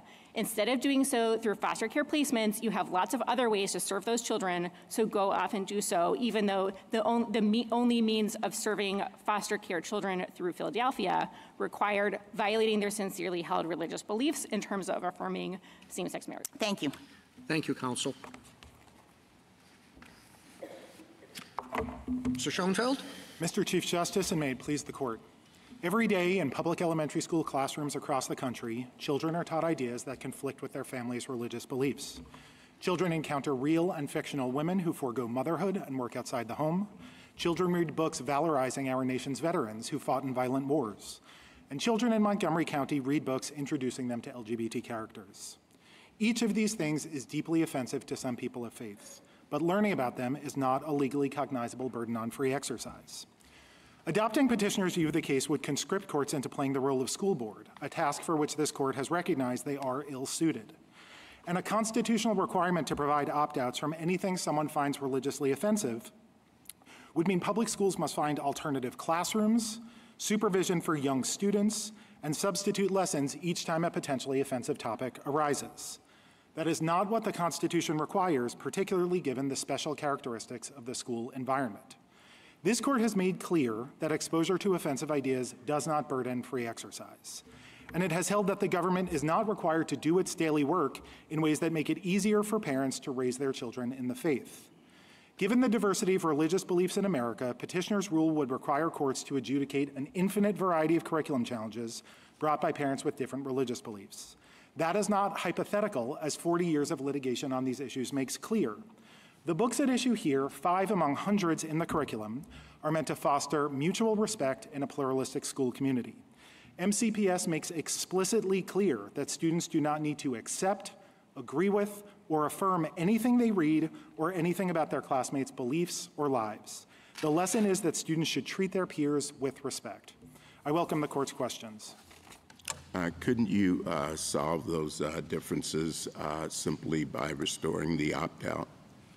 Your Honor, I think in this case, the record makes clear that the school district did try to honor the opt-out, and at some point it became infeasible. Certainly there are circumstances where the right decision a school board might make in view of the particular needs of a community is to offer the opt-out. It's a different question from whether it's constitutionally required. How would you distinguish your case, this case, from Yoder? I think Yoder involved a religious obligation that adherents remove themselves physically from society. So what was at issue there was the conflict between the Yoders' sincerely held religious beliefs that they needed to remove their children from society in order to provide them with the vocational training that the religion required, and that conflicted with Wisconsin's criminal compulsory education law. Yoder was a very clear application of Meyer and Pierce that simply went to the parents' right to determine where their children would be educated, and not anything about what would go on in the schools. And Yoder, in fact, makes clear that it wasn't opining on the question of whether parents have any prerogative to dictate the discrete aspects of the curriculum, a clarification both Meyer and Pierce before Yoder themselves made. So Yoder is a complete withdrawal of the students from school, and you say that's not as drastic as picking and choosing certain messages that the parents don't think their kids should hear? Precisely. And again, I think Yoder was a direct application of Meyer and Pierce. Meyer and Pierce said 50 years before that parents get to decide whether to enroll their children in public schools. And Yoder simply recognized the right of the old order Amish to withdraw their children from school at age 18. Meyer, Pierce, and Yoder are all very clear that they are not offering any opinion on what the rights of parents are once they enroll their children in public schools for precisely that reason. It becomes infinitely more complicated to honor parents' individual religious beliefs once they're in the public school environment. Well, why wouldn't a parent argue that the opt-out is a more specific version of Yoder, because you're simply opting them out of specific programs as opposed to the entire school program? It may be for one parent that is a more narrowly tailored approach, but the question presented here is whether it constitutes a burden to be exposed to this sort of instruction. And when parents have a right to invoke the free exercise clause to shield their children from all manner of offensive curriculum, I think it becomes infinitely more complicated. Counsel, you said that nothing in the policy requires students to affirm what's being taught or what's being presented in the books. Is that a realistic concept when you're talking about a 5-year-old? I mean, do you want to say you don't have to follow the teacher's instructions, you don't have to agree with the teacher? I mean, that may be a more dangerous message than some of the other things. Well, there are express directives in the support materials that Montgomery County provided along exactly those lines. But, Your Honor, I would point the court to Barnett, where the kids were young, they were 8 and 10, and the court made a distinction between being required to pledge allegiance and affirm a belief in a graven image in that case, and merely being required to remain passive during the pledge ceremony and being instructed on what the pledge was, what the flag was, and what it meant. Well, that's a particular ceremony, which I think I would sort of put aside when we're talking about the basic instruction here, you know, read this, or this is what it shows.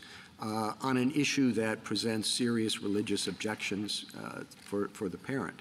So, I mean, I understand the idea when you're talking about a sophomore, a junior, whatever, in high school, you know, where the point is you want to sort of push back on some of this. But I'm not sure that same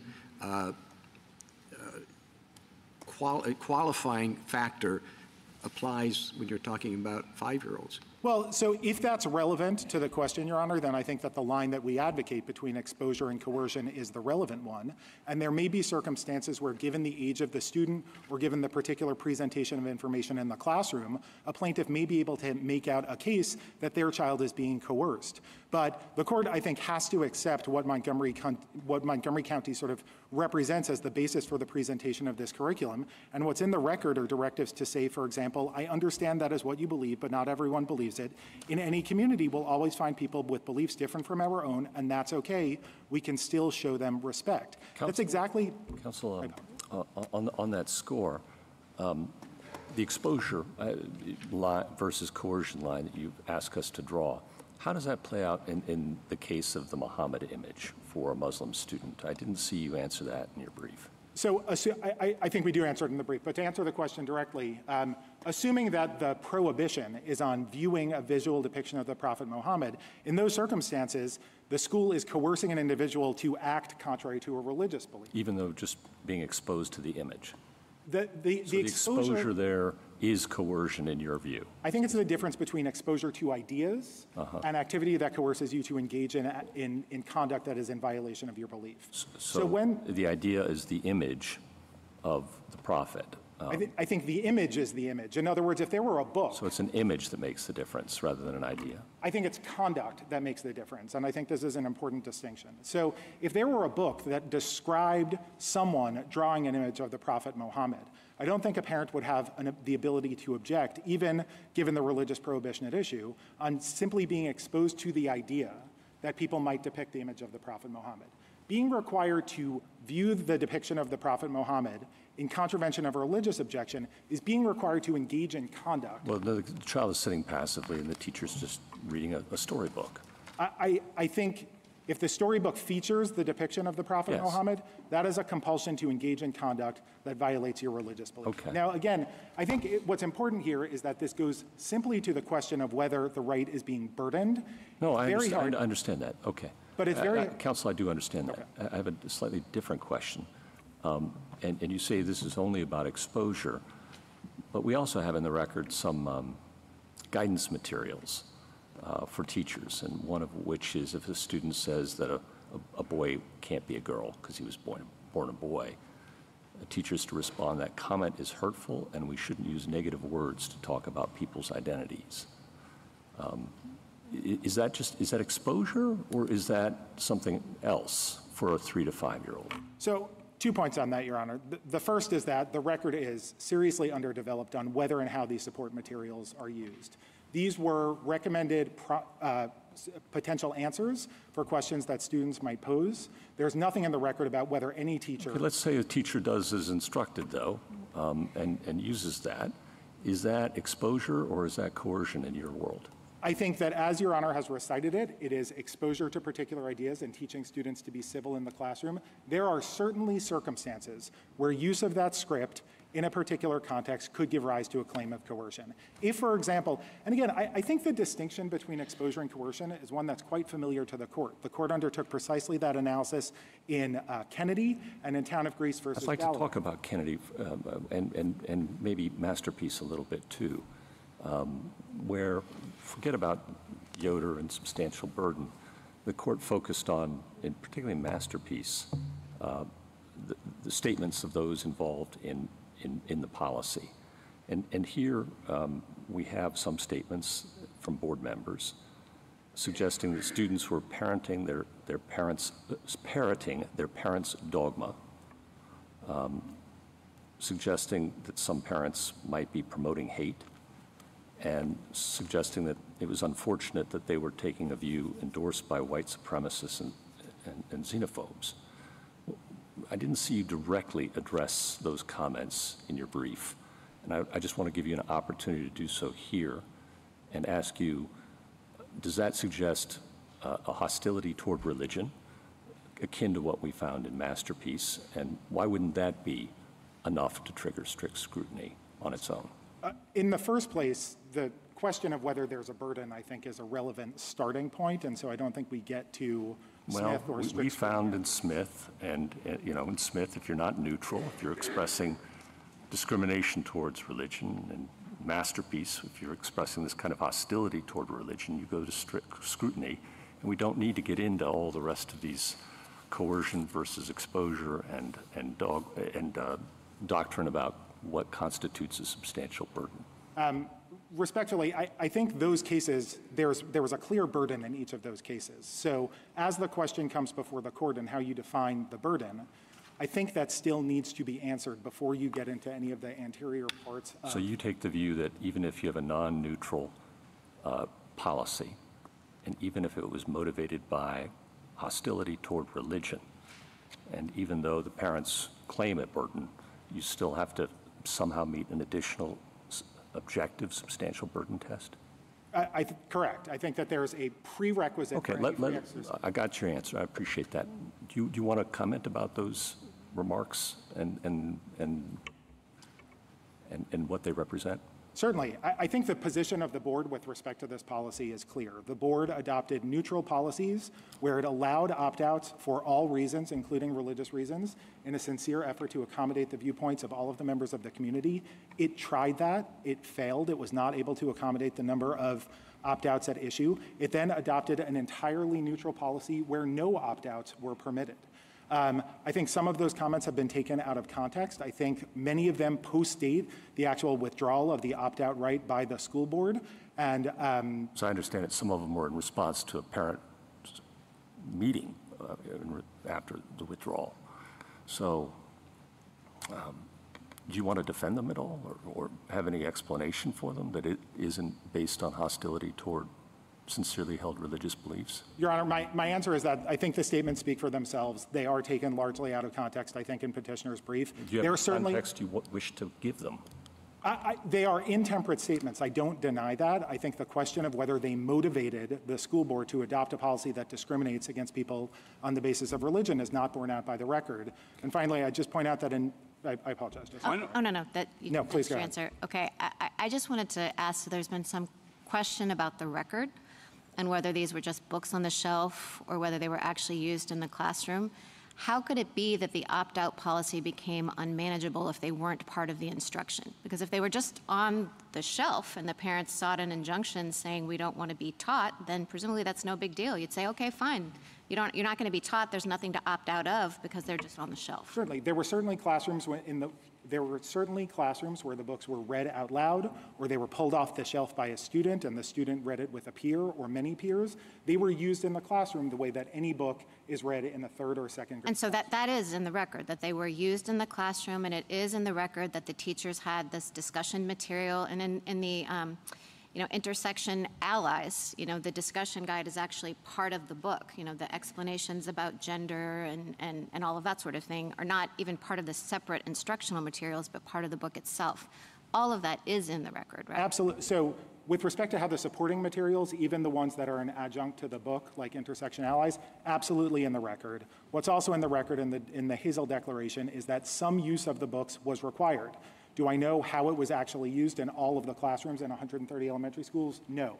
But the expectation is that they're going to be used just as any other curriculum material is used. So it seems to me then that really the lack of a record matters most if compulsion is the standard, right? Absolutely. Because if compulsion is the standard, then I can see why we would need more in the record about, if it really is required that the teacher would have to ask a student to renounce beliefs or to abandon beliefs in some way, then we would want to see record evidence. But if it's not compulsion, if it's interference in the way that your friend on the other side has articulated it, then it seems to me we have that in the record because we have the books being read in the classroom. It's not mere exposure. So I think exposure to ideas in the classroom, whether they come in the form of a teacher reading a book to a student or a student reading a book to a fellow student, that is certainly on our side of the line between exposure and coercion. There's a set of facts where the presentation of the material in the classroom might give rise to coercion. Well, it's not just exposure to the idea, right? If it's exposure, if it's presentation of the idea as fact, that's different, right? I don't. It's not just some people think. That's exposure. Some people think X, some people think Y. It's saying this is the right view of the world. This is how we think about things. This is how you should think about things. This is like 2 + 2 is 4. I disagree with that characterization of the record. So I think that let's say that is in the record. Okay, let's say it's not just some people think X, other people think Y. We live in a pluralistic society, period. Let's say it is some people think X, and X is wrong and hurtful and negative. Is that, I mean, that's more than exposure, I think, on your theory. That is more than exposure, and those facts may well be relevant to a coercion claim. I don't think that is what the record But if it's not coercion, let's say that I think it's something less than coercion, you concede that would show, interference with, hindering of a parent's right to. I don't, because I think the parent's right to shield their children from offensive curricular materials is no greater than the child's right to be free from offensive curricular materials. And if, on our theory of the case, Children have no right to be shielded from offensive curricular materials that share a view that conflicts with their religious belief. Parents don't have a greater right than to shield their children from that. Counsel, can I ask you? Justice Alito? I just have, oh, sorry. Go ahead. I just had one question to follow up. I just wanted to ask you quickly about this idea of whether this is a public benefit or compulsion, given the compulsory attendance law. Is it kind of your position that because parents have the right to send their children to private school or to homeschool, that that in and of itself is the opt-out? No, that's not a position we've taken here. The compulsory education analysis has always been part of this court's coercion inquiry. So in Lee versus Weissman and Santa Fe, the fact that the children who were enrolled in this public school were required to be there for the graduation ceremony, and there's a lot of discussion about whether it is or is not. I think the compulsory nature of public education, where a student is enrolled in public school, is relevant to whether there is coercion. It is one factor among others. The fact that a student who is enrolled in a public school and needs to be there is exposed to offensive ideas simply goes to the question of whether we are right that exposure to ideas, regardless of whether they conflict with religious belief, constitutes a burden on free exercise. So it doesn't matter to you that you could go to religious school or private school or homeschool for purposes of the analysis, the legal analysis? For purposes of the analysis, correct. Mr. Schoenfeld, could I make sure I understand what you mean by coercion? You say in your brief that there are three things that cannot be done. The state cannot say you can't go to a private school or a religious school. The state cannot say you must affirm certain beliefs. And the state cannot say that unless you, that you're going to be disqualified from benefits because of your religious beliefs. Is that the universe? Those are the three situations in which there's coercion? No, Your Honor. I think what this court said in Ling is that coercion is found when there's a tendency to coerce individuals into acting contrary to their religious beliefs. So, for example, in the present, it goes further. It goes further than that. So, suppose a school says we're going to talk about same-sex marriage, and same-sex marriage is legal in Maryland, and it's a good thing. It's moral. It makes people happy. Same-sex couples form good families. They raise children. Now, there are those who disagree with that. Catholics, for example, they disagree with that. They think that it's not moral, but they're wrong and they're bad. And anybody who doesn't accept that same-sex marriage is normal and just as good as opposite-sex marriage is not a good person. Now, what if that is what the school teaches students? I think that's absolutely coercion. I think where I found the line between exposure and coercion in your presentation, Justice Alito, was this is the state of the law in Maryland and elsewhere in the United States. People can fall in love, get married, even same-sex couples. Some people believe in it, Catholics don't believe in it, and then it stopped. And then it was directly derogatory of a particular set of religious beliefs. It was avowedly so, and that, I think, under any fair reading, would give rise to a coercion or a discrimination claim. So you can, the school can teach students certain moral principles that are highly objectionable to parents, and that's okay. Yes. They can't opt out. That does not burden their free exercise. There's no constitutional requirement of completeness in these contexts. A school could easily teach that evolution is one theory and it is the correct theory, and I don't think there's any constitutional problem with that. Certainly if a student taking a test said, you've taught me about evolution, here are the principles of evolution, I'm reciting them to you, but I don't agree with that, and my faith teaches me differently, no teacher would penalize the student for saying that, and if the teacher did, that would certainly give rise to coercion. Now let me, the opposite end of your spectrum of possibilities is exposure, which you talked about over and over. What does that mean? I would think that exposure, and we can take the example of same-sex marriage. Again, exposure is telling the students that there are a lot of people who marry a person of the opposite sex. There are also people who marry a person of the same sex, period. Leave it at that. That's exposure. If you go beyond that, is it still exposure? It depends on the context. I mean, I think Uncle Bobby's Wedding is teaching third graders or second graders precisely that. It's telling it through a story. And the fact that in that case, it's Uncle Bobby and Jamie rather than in Uncle Peter's Chinese American wedding, it's Uncle Peter and his wife. Well, don't you think, I mean, Justice Sotomayor and I were discussing this before, and we could have we could have a book club and have a debate about how Uncle Bobby's marriage should be understood, but I think it clearly goes beyond that. It doesn't just say, look, Uncle Bobby and Jamie are getting married. It expresses the idea subtly, but it expresses the idea this is a good thing. Mummy, said Chloe, I don't understand. Why is Uncle Bobby getting married? Bobby and Jamie love each other, said Mummy. When grown-up people love each other that much, sometimes they get married. I mean, that's not subtly sending a message this is a good thing. I think that's a way of a mother consoling her daughter who's annoyed that her favorite uncle is distracted and doesn't have time for her. But even if the message were, some people are gay, some people get married, I don't think there's anything impermissibly normative about that. It is a story that is being used to teach students that just as in the 99 of the 100 books that we read about couples, it's a man and a woman, there also may be a man and a man. I mean, why is the Montgomery County Board of Education in this argument running away from what they clearly want to say? They have a view that they want to express on these subjects. And maybe it's a very good view, but they have a definite view, and that's the whole point of this curriculum, is it not?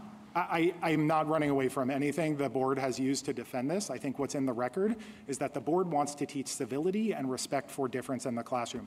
There is obviously an incidental message in some of these books that these life choices and these lifestyles are worthy of respect. I don't know how you can teach students to respect each other without teaching that. If the book were about, Uncle Bobby's wedding, they get married, and the rest of it is, that was awful, then there would be a serious equal protection violation in the presentation of that curriculum. So the incidental message that these things ought to be normalized and treated with respect, I think, is simply part of the work that the school is doing in cultivating respect in a pluralistic school. Well, the plaintiffs here are not asking the school to change its curriculum. They're just saying, look, we want out. Why isn't that feasible? What is the big deal about allowing them to opt out of this? So a couple of answers. I think on the facts of this case, we have the natural experiment of the schools permitting these opt-outs and then finding that it was not administrable. It wasn't true in every school. Well, why is it not administrable?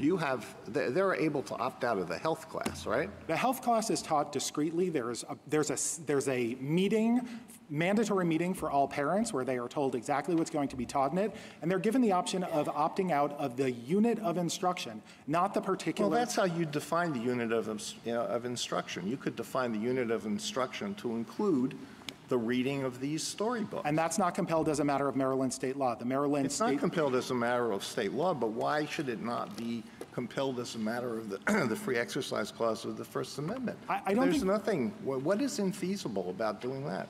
So again, I think the experience of the schools with respect to these 5 books showed that it was infeasible. And let me give you an example. Let's say the school, an exquisitely competent and well-resourced school, is able to say, on Tuesday at 9 o'clock, we're going to read Uncle Bobby's Wedding. We're going to make arrangements for alternative space. We're going to give suitable supervision for our 6-year-olds. And we're going to give them an alternative assignment that accomplishes the same ELA goals. Let's say that happens, right? That they were able to pull off. The next week, someone says, that was my favorite book ever. I'm going to pull it off the shelf, and I'm going to ask Alan to sit down and read it with me. What happens then?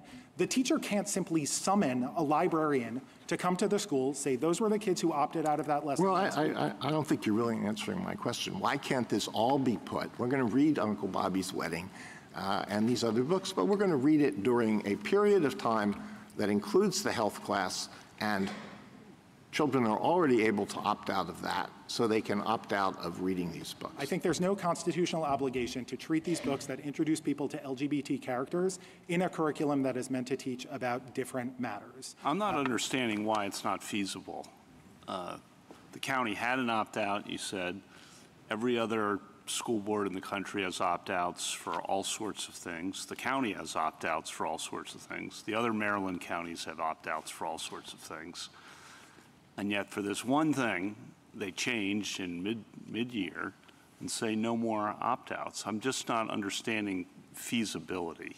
So again, I think what's in the record is that with respect to these books as they were deployed in the classroom, there was high absenteeism in some schools. For example, dozens of students being opted out in, I think Mr. Baxter said the average size of an elementary school in Montgomery County is 700 students. So each grade is 125. If you have dozens of students walking out, making arrangements for those students to have adequate space and supervision and alternative instruction, I think is infeasible. But they do it for all sorts of other opt-outs. They don't do it for all sorts of other opt-outs. There's a limited universe of things that students can opt out from.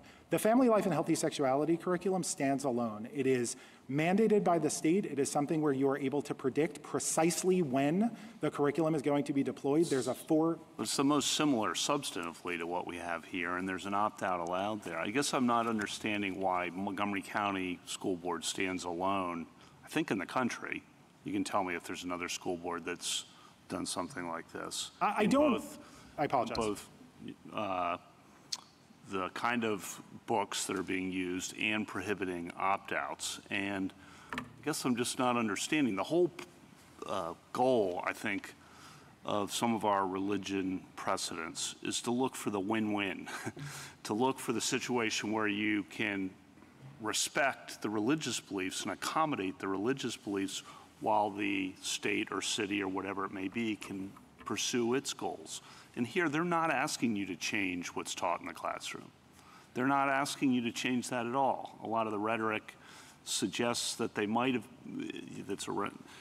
that they were trying to do that, but that's not what they're trying to do. They're only seeking to be able to walk out so that they don't have to, the parents don't have their children exposed to these things that are contrary to their own beliefs. I understand, Your Honor, and there may well be circumstances where a school can, or a school district can engineer the win-win. Montgomery County schools try to accomplish an educational goal of introducing these books for a particular purpose. They then attempted to accommodate religious opt-outs in the school, and they weren't able. Mr. Schoenfeld, what is that purpose? I mean, I thought the answer to Justice Kavanaugh's question was that the school board was explicit that the books were to be used only to supplement the English language arts curriculum as reading instruction and not to teach about gender or sexuality. So it wasn't as though the books were being introduced for the purpose of enhancing the gender and sexuality component, and therefore people can opt out of that whole thing. It was that we're talking about English here. And in addition to the other kinds of picture books we have on the shelf and we talk about in class, we're going to introduce these books as well. I think that seems pretty infeasible in English when you're talking about reading instruction, that every time this particular kind of book comes out, we have to start letting people leave the classroom. I agree with you. And I think it goes beyond the readings of the book because, as Justice Sotomayor quoted the language sought in the injunction, I do think that in the context of a classroom where one student is having a discussion with another, or a student comes in from the playground and asks the teacher to define a particular concept, or someone said, my brother's transgender, what does that mean? I think those are all within the scope of the right that the petitioners are urging here and would require the sort of accommodation. I don't think they're talking about anything student on student. So I disagree with what you just said, that that's within the scope. I disagree with you. I understand why they might read it that way, but I think if you think about the way a third grade classroom operates, and you think about the fact that there are some students sitting in the corner and they say, this is a great book, I'm going to take it off the shelf, and 3 and then 5 and then 9 students gather around to read it, and they say, teacher, I want you to come over and watch us doing that. All of those things, I think, fall within the definition of curriculum at that lower grades. It's mayhem, and the ability of teachers to manage the line between what is curriculum content coming directly from the teacher and coming indirectly from the sort of socialization in the classroom, I think is very hard to draw. Thank you, counsel. Justice Thomas? I think chatting with Justice Kavanaugh, you mentioned that the opt-out was unworkable because there were so many students who opted out. What do you mean by that? So the record is limited on this point, but the Hazel Declaration talks about the fact that principals reported to the school board that there was high absenteeism and gave the example of one school where dozens of students were opting out. Was that because they found the materials objectionable or for religious reasons or what? There are 2 different paragraphs of her declaration that speak to this fact. In that paragraph, it doesn't specify. Elsewhere in the declaration, it makes clear that many of the opt-out requests were not religious in nature, and parents objected, for example, to the age appropriateness of materials have nothing to do with religious prohibitions. Justice Alito? Well, we've had a discussion of many different tests and precedents and hypotheticals, but let me just draw back to what's going on in this particular case. And and get your reaction to this. So you have a case where some of the plaintiffs are devout Muslims. They say, we have a solemn religious obligation to raise our children as Muslims, and that involves certain moral principles that we want to instill in our children, and this school is teaching our children moral principles that are in conflict with ours, and we pay taxes to support the public schools, but we don't have enough money to send our children to private schools, and one of us can't stay home and provide homeschooling. So we just want to be able to take our children out of the part of the instruction that we find objectionable. And what's your response to that? Your response to that is just, well, it's too bad, all right? This is the public school, and the public school can teach what the public school wants, and you don't like that? Well, you can send your children to private schools. There's no indifference to the religious beliefs of the petitioners in this case. The school did what it could to accommodate those views.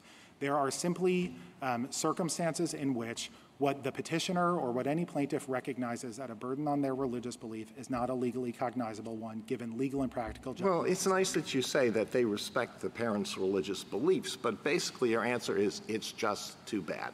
I think my answer— You've got to send your children to school. You can't afford to send them to any place except a public school, unlike, most of the lawyers who argue cases here. They can send their children to private schools. We may think that that's the way most of the world is, but it's not. It's just too bad. My answer is that public schools are democratically controlled for a reason. The school board here is democratically elected. The entire process of adopting this curriculum is open and transparent. These books are on review for 30 days before they're even made part of the curriculum.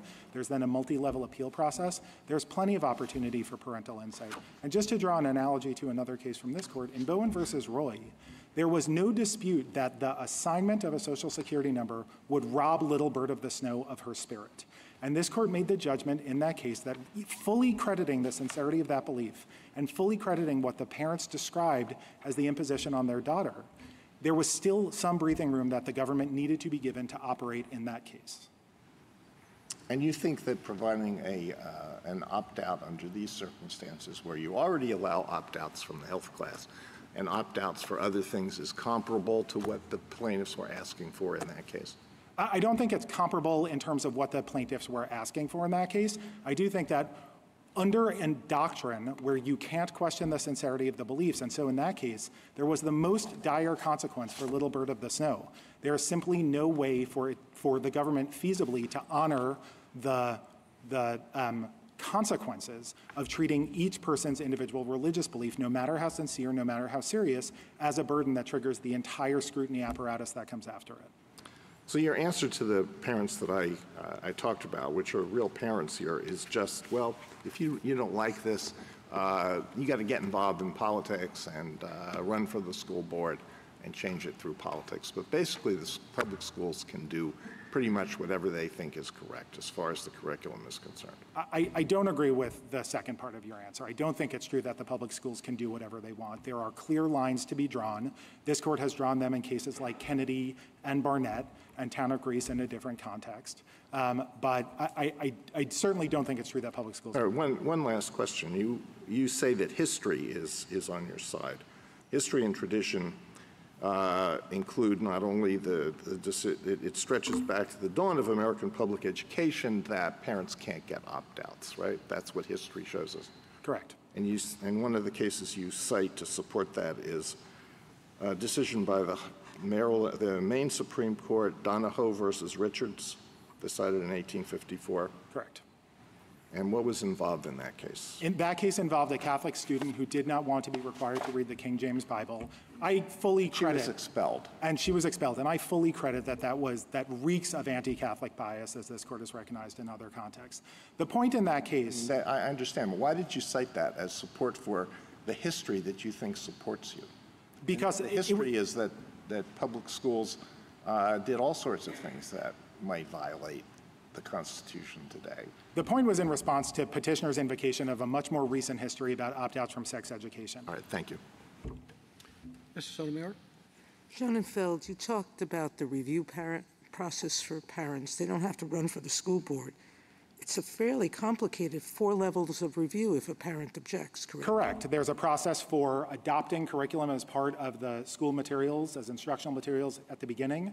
And then if parents don't like it, either at that point in time or at some later point in time, given how it's being used, they can appeal it to the deputy superintendent for instruction, the superintendent, the school board, the Maryland State School Board. And in fact, we cite a case in our papers where the parents objected to the classification of these materials outside of the Family Life and Human Sexuality Unit, and that case went through the state school board and is now working its way through the Maryland state courts. Now, at least 2 of the books that was represented were removed from the curricula as a result of this appeal process? I don't know where they were in the appeal process, but they were removed from the curriculum as part of the ordinary review process, correct? Okay. Now, Justice Alito didn't, I'd like you to address Justice Gorsuch's point. Justice Barrett questioned whether this is really a public benefit because attendance is coerced. So if it's not a public benefit, that leaves us in part with discrimination. And I think you said to Justice Gorsuch that you still need a burden even if you treat people differently because of their religion? Correct. There is a line or circuit split. There was recently on that very issue, whether a de minimis burden qualifies or doesn't.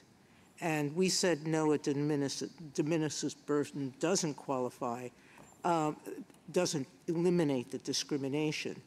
But there has to be a difference of some meaning. Is it your point that this is not being treated differently?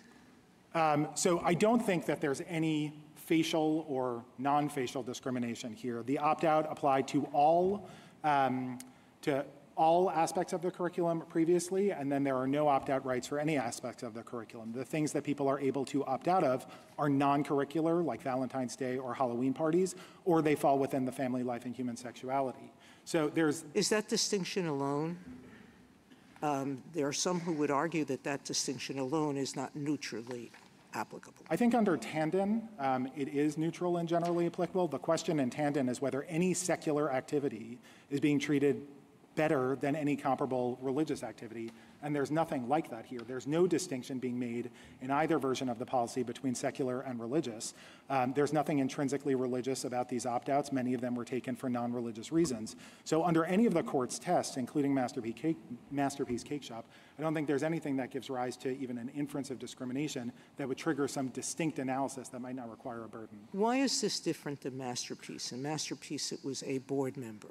Well, in Masterpiece Cake Shop, it was an adjudicative context, and the court made very clear in that context that it was addressing the question of whether a party whose case is being decided by the adjudicative body had been discriminated against and therefore had been pressured or coerced into adopting a religious belief. The court is explicitly clear in Masterpiece that it was not opining on whether that analysis is appropriate in the legislative or executive. If we rely on the statements of isolated board members, we're in a real pickle, aren't we? Yeah, and I think that that's what Justice Scalia pointed out in Lukumi and other cases where he said it's folly to try to identify individual statements made in the democratic process and rely on the individual statements of legislators. You called the statements by that one board member that Justice Gorsuch read as intemperate. There were some, but the examples that were provided about xenophobes or white racists were in the concept of the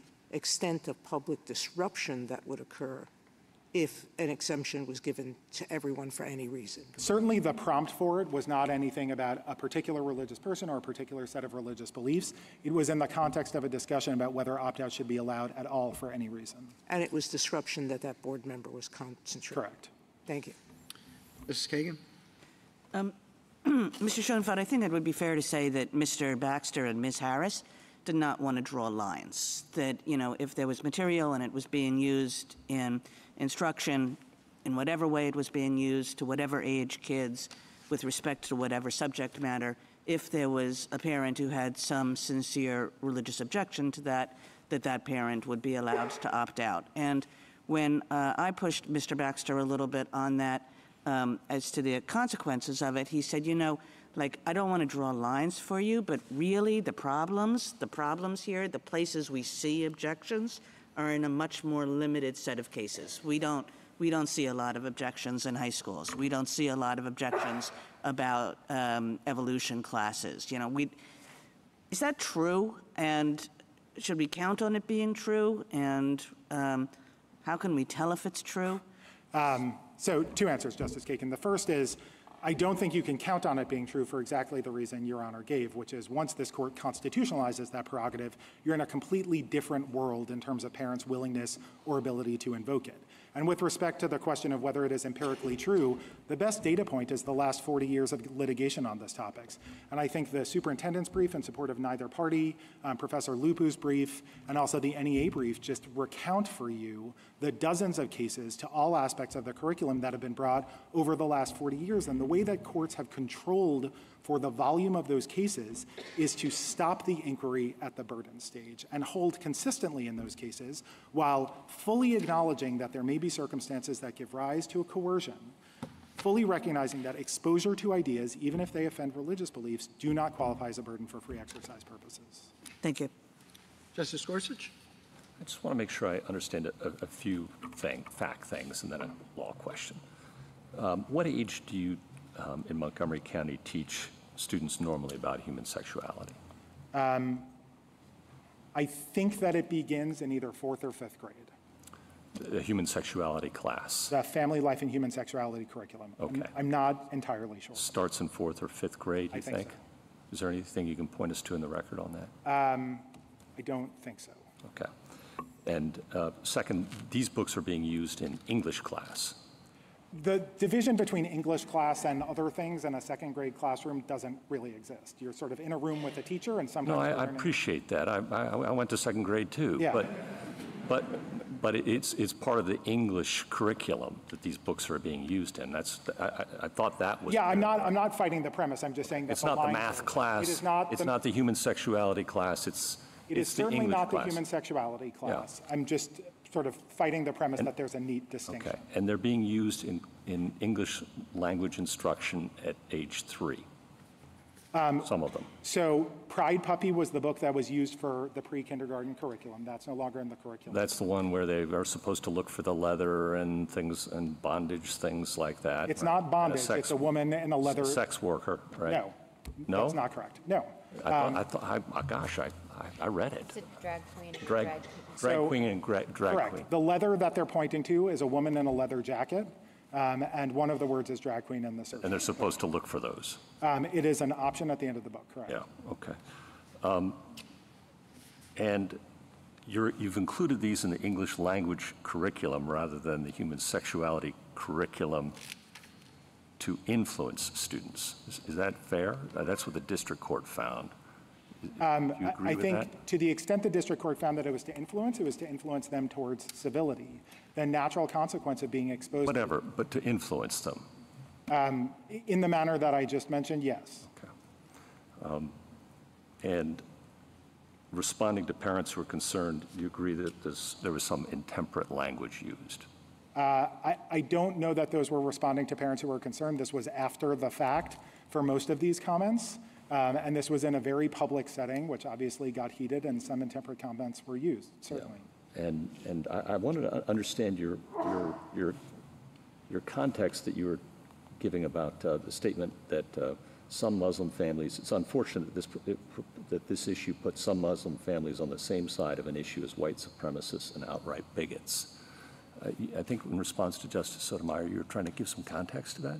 I don't think I was speaking directly about that comment. I think that comment was given or was made in June, which was several months after the decision to withdraw the opt-outs was made. I don't have context for that statement, no. Okay. And then the legal question.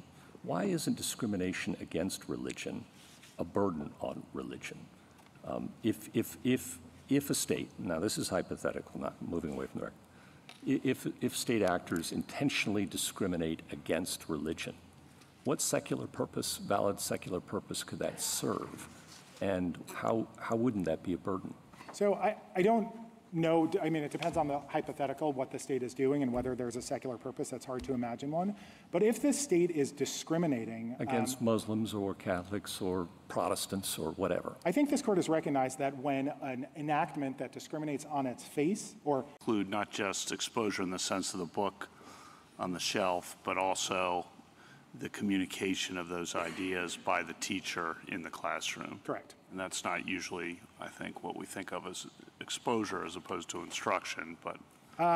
Well, the question presented is about participation and instruction, which was precisely one of the things that the Barnetts objected to in being present for the flag ceremony. But I think it's analogous to Kennedy, right? The question there was whether people were merely exposed to Coach Kennedy's prayer, even though the court acknowledged that people might see it, people might hear it, and people might be offended by the content of it. Okay. And on Justice Kagan's question about the no lines, I took that to be the position of petitioners in the United States with respect to burden, in the sense that you can have a you can claim a religious objection or burden to lots of different things, and people do, but that the line drawing occurs when you do the strict scrutiny analysis. Is that not your understanding? I don't know what you're asking, if it's my understanding of, but let me try to answer it this way. Is that your understanding of their position? In other words, that they do draw lines, but it's at the strict scrutiny stage? Well, the question presented to the court is obviously limited to burden, and what I understood Justice Kagan's exchange with Petitioner's Counsel to reflect is that there is no way to draw a line once you are relying on the petitioner. As to substantial burden, but once you get to strict scrutiny, as some of our cases reveal, Social Security numbers, et cetera, there is line drawing once you do that. In other words, just because you have a religious objection to something doesn't mean you win. You agree with that, I think, in our case law? Yeah, absolutely. Though in Bowen, the court stopped at the burden inquiry, at least with respect to the government's own use of the Social Security number. And you've mentioned a few times that the school board was democratically elected, democratically controlled, and being on the school board is a hard job, so, you know, we all respect that. But, you know, that can't be the end of it, right? Absolutely not. No, and I didn't mean liberty, we're here to protect the liberty in the Constitution from the democratic excess. Absolutely, and so that was not my intention at all. It was to respond to a specific question about what options parents have, and among them, I think, is wresting control of the school board, implementing their preferred policies, or participating even in the curriculum selection process. And then, I don't think you answered this, or maybe we got past it last time. Are you aware of any other county or city school board that has something similar to what's going on here? I'm not, but I think that the other side of the ledger is overstated, because what is described in the amicus briefs about what other school boards in other states do is limited to what we traditionally consider health education. So I'm not certain that there's a large number of other states or county school boards that allow opt-outs from any curriculum for any reason. And then last point, just a comment, and you can respond to it as you want, but Maryland was founded on religious liberty and religious tolerance, a haven for Catholics escaping persecution in England, going back to 1649. I'm sure you're aware of this history. And Montgomery County has been a beacon of that religious liberty for all these years, with a strong Catholic population, a substantial Jewish population, lots of different Protestant. I mean, you drive down any Connecticut Avenue or George Avenue, you know, you see religious building after religious building. And I guess I'm surprised, given that this is, you know, this is the hill we're going to die on in terms of not respecting religious liberty, given that history. And so when history comes up, I just want to give you a chance to respond to how you situate that in Maryland and Montgomery County's history. Every school board walks a tightrope, as this court has recognized and other courts have recognized. It's a difficult job balancing the interests of a diverse community. Montgomery County Public Schools are the most religiously diverse in the country. There may be different ways to handle this under other circumstances. Montgomery County did its best under these circumstances, given their curricular goals. That seems to me a fundamentally different question, and it's an important one, but it is a fundamentally different question about whether there's a constitutional right to opt your child out of curriculum that you deem religiously offensive. Thank you. It's a tough case to argue. I appreciate it. Thank you. Justice Barrett? I just want to ask you a couple questions about the instructional materials. So part of the conversation today has been about exposure and whether this is about teaching civility. And so I just wanted to read you a couple of things from the instructional materials to get your reaction of how, if at all, this plays into the analysis. So I don't understand petitioners to be arguing that, there was an objection to being taught respect and kindness to those who have different beliefs. I understood them to be more focused on things like, this is an instruction to the teacher. If a student observes that a girl can only like boys because she's a girl, the board suggested that the teacher disrupt the student's either-or thinking by saying something like, actually, people of any gender can like whoever they like. Or on the transgender issue, when we're born, people make a guess about our gender and label us boy or girl based on our body parts. Sometimes they're right, sometimes they're wrong. When someone's transgender, they guess wrong. When someone's cisgender, they guessed right. So, it's kind of along those things, which seem to be more about influence, right, and shaping of ideas, and less about communicating respect, because it's less about communicating respect for those, who are transgender, who are gay, and more about how to think about sexuality. What is your take on that and how we think about this, whether this really is just about exposure and civility and learning to function in a multicultural and diverse society, and how much of it is about influence, or as petitioners would say, indoctrination? Certainly. I think what you've quoted, Your Honor, are suggested responses or proposed responses for age-appropriate ways to respond to questions that may arise in response to these texts or otherwise. The same response about disrupt the either-or thinking is given when someone says dresses are for girls, boys can't paint their nails, those are boy toys. These are simply ways of contextualizing the information that's being learned and to give students the predicates for being able to respect each other. The express directive from the school is you don't need to understand your peers, you don't need to agree with them, you don't need to affirm with them, but you do need to treat them with respect. When ensuring that that goal is met in the classroom has the incidental sort of implication of answering a direct question about what it means to be transgender, that's an option that's offered to a teacher.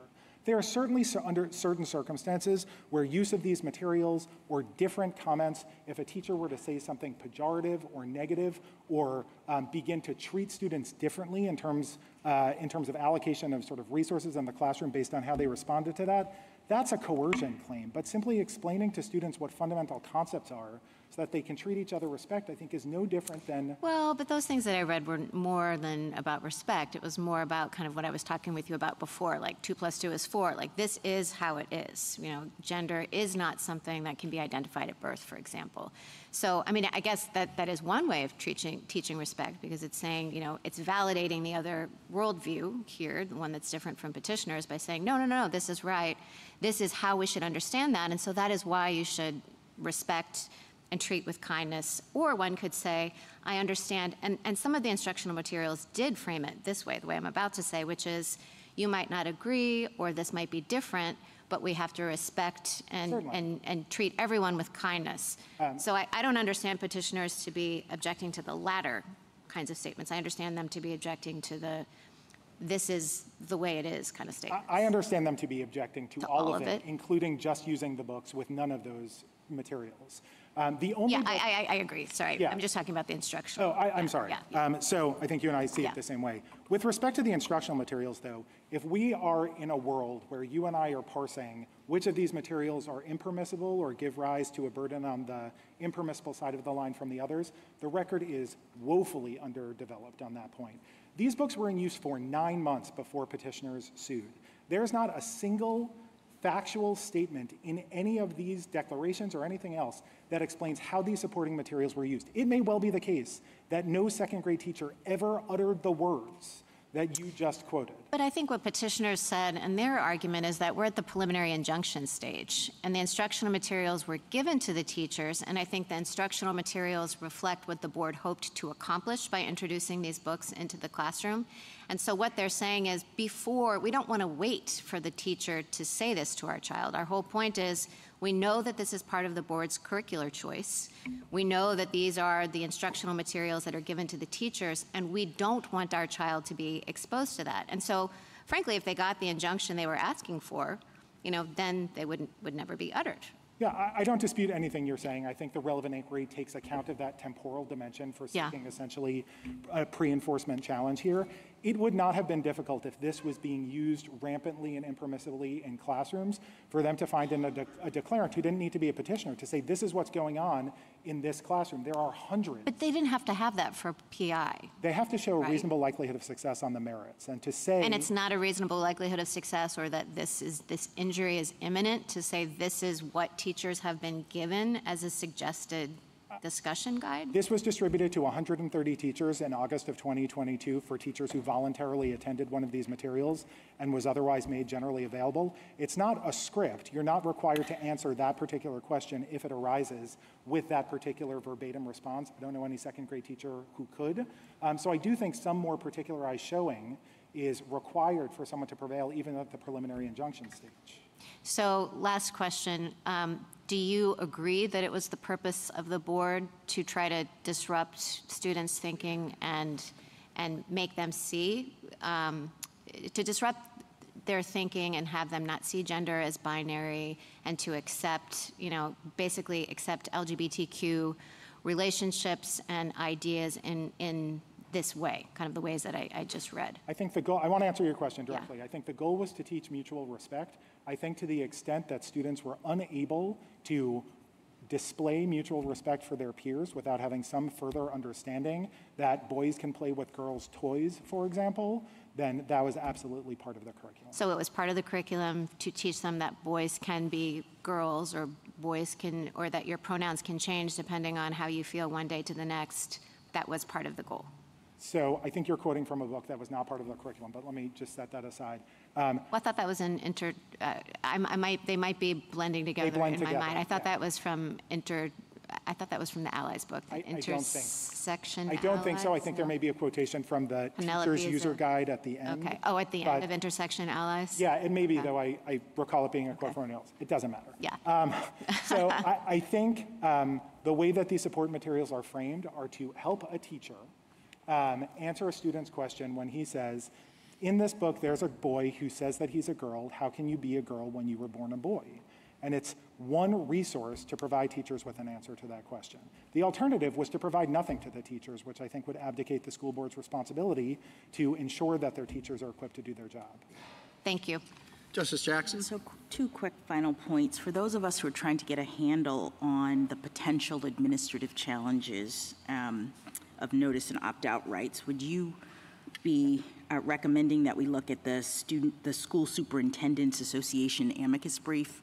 Because I thought that's what they were focusing on, that here are actual potential administrative challenges. Is that one of the resources? That resource is well worthwhile, I think, for two reasons. The first is it goes through 40 years of litigation on this, going back to Mozart, and it has, I think, a bulleted list of all of the things that parents have raised, even under this sort of ancien regime where these were not treated as burdens. And second, I think it makes a persuasive case about the administrability of the isolated family life and health education opt-ins. All right. And finally, as I understand your response to Justice Alito's question about what religious parents are supposed to do, I understood you to say that parents with religious objections can vote for members of the school board, they can go to school board meetings, they can object to the curriculum. Maybe the school board will agree with them, at which point we don't have a problem, or maybe they won't. And if they don't agree, those parents in Montgomery County, at least, can pull their students out of school and homeschool them or send them somewhere else. But under petitioner's rule, as I understand it, parents who lose through the democratic process, who are not able to get the curriculum tailored in their local school boards the way that they would like, would have another option, and that option would be to go to federal court. And so instead of having democratically elected representatives and experts in the field making the decision about which books should be taught to kids in the classroom, you have federal judges flipping through the picture books and deciding whether these are appropriate for 5-year-olds. I mean, I don't know how we would even go about that. It seems pretty troubling because ordinarily public education has been the subject of local control. We typically lack this specialized knowledge and experience to know what should be taught to kids and how, and to look at the instruction manual and say, is this a proper response? So that's kind of a concern, I think. And I also think it's a concern that these questions don't always have one answer. Maybe in one community, one set of values, these books are fine. But in another community with a different set of values, they're not. And it's sort of the local process that allows that to cash out where people live, that allow their values to get expressed in the context of schools. And if we constitutionalize that, I wonder if we're going to have a real problem in terms of people with different values not being able to have a say in their local community as to what their kids learn. I agree with all of that, and I think it goes back to Justice Kagan's point earlier, where I think you described it as a sort of hydraulic pressure, which is once you constitutionalize it, I think you'll see an entirely different generation of challenges to school curriculum. So the last 40 years are the natural experiment, where courts used burden as a meaningful filtering system for mere exposure to offensive ideas in the classroom versus where the presentation of the curriculum was becoming impermissibly coercive.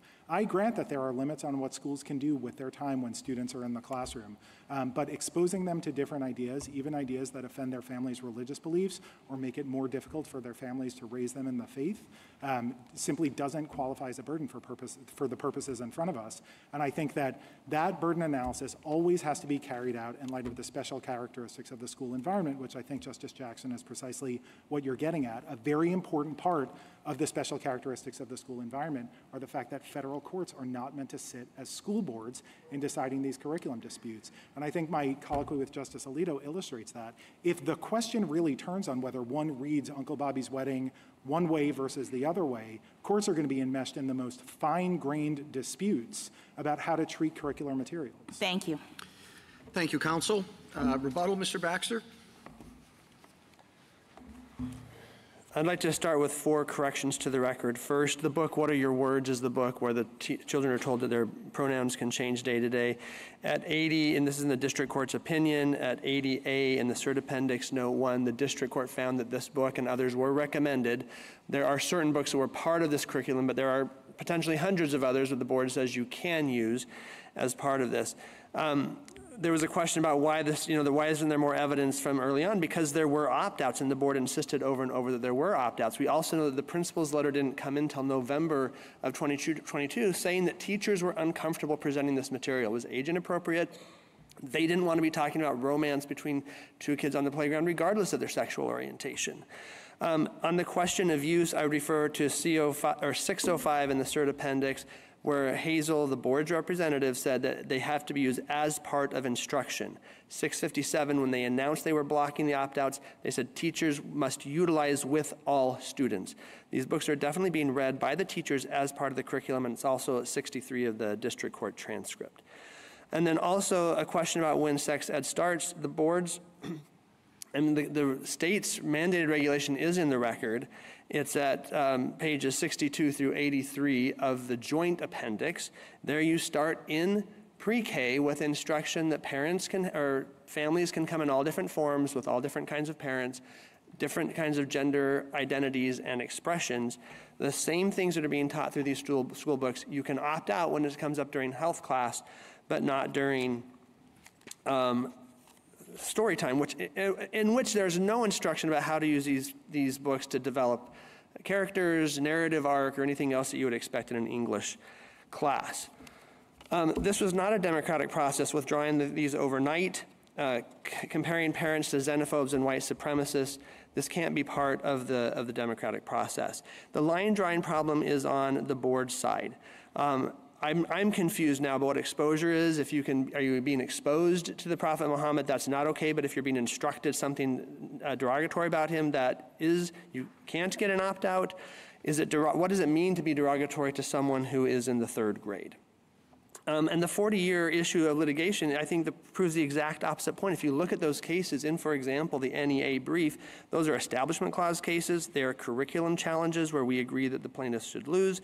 There are cases where people got relief and still sued, and a lot of them were resolved under strict scrutiny. So, and half the circuits have never even addressed this question. This is a question of first impression in the Fourth Circuit. So there's no sense that these issues are going to create lots of kinds of problems. As far as feasibility, counsel made lots of arguments that are not in the record. This was their burden. The evidence was in their control. They could have put it into the record. It's not there. On a preliminary injunction, they should be held to their burden. We've been doing this for 2 years. Our clients are making great sacrifice to send their kids to private school, to homeschool. They've moved out of the county. They're not knowing what their kids are being taught.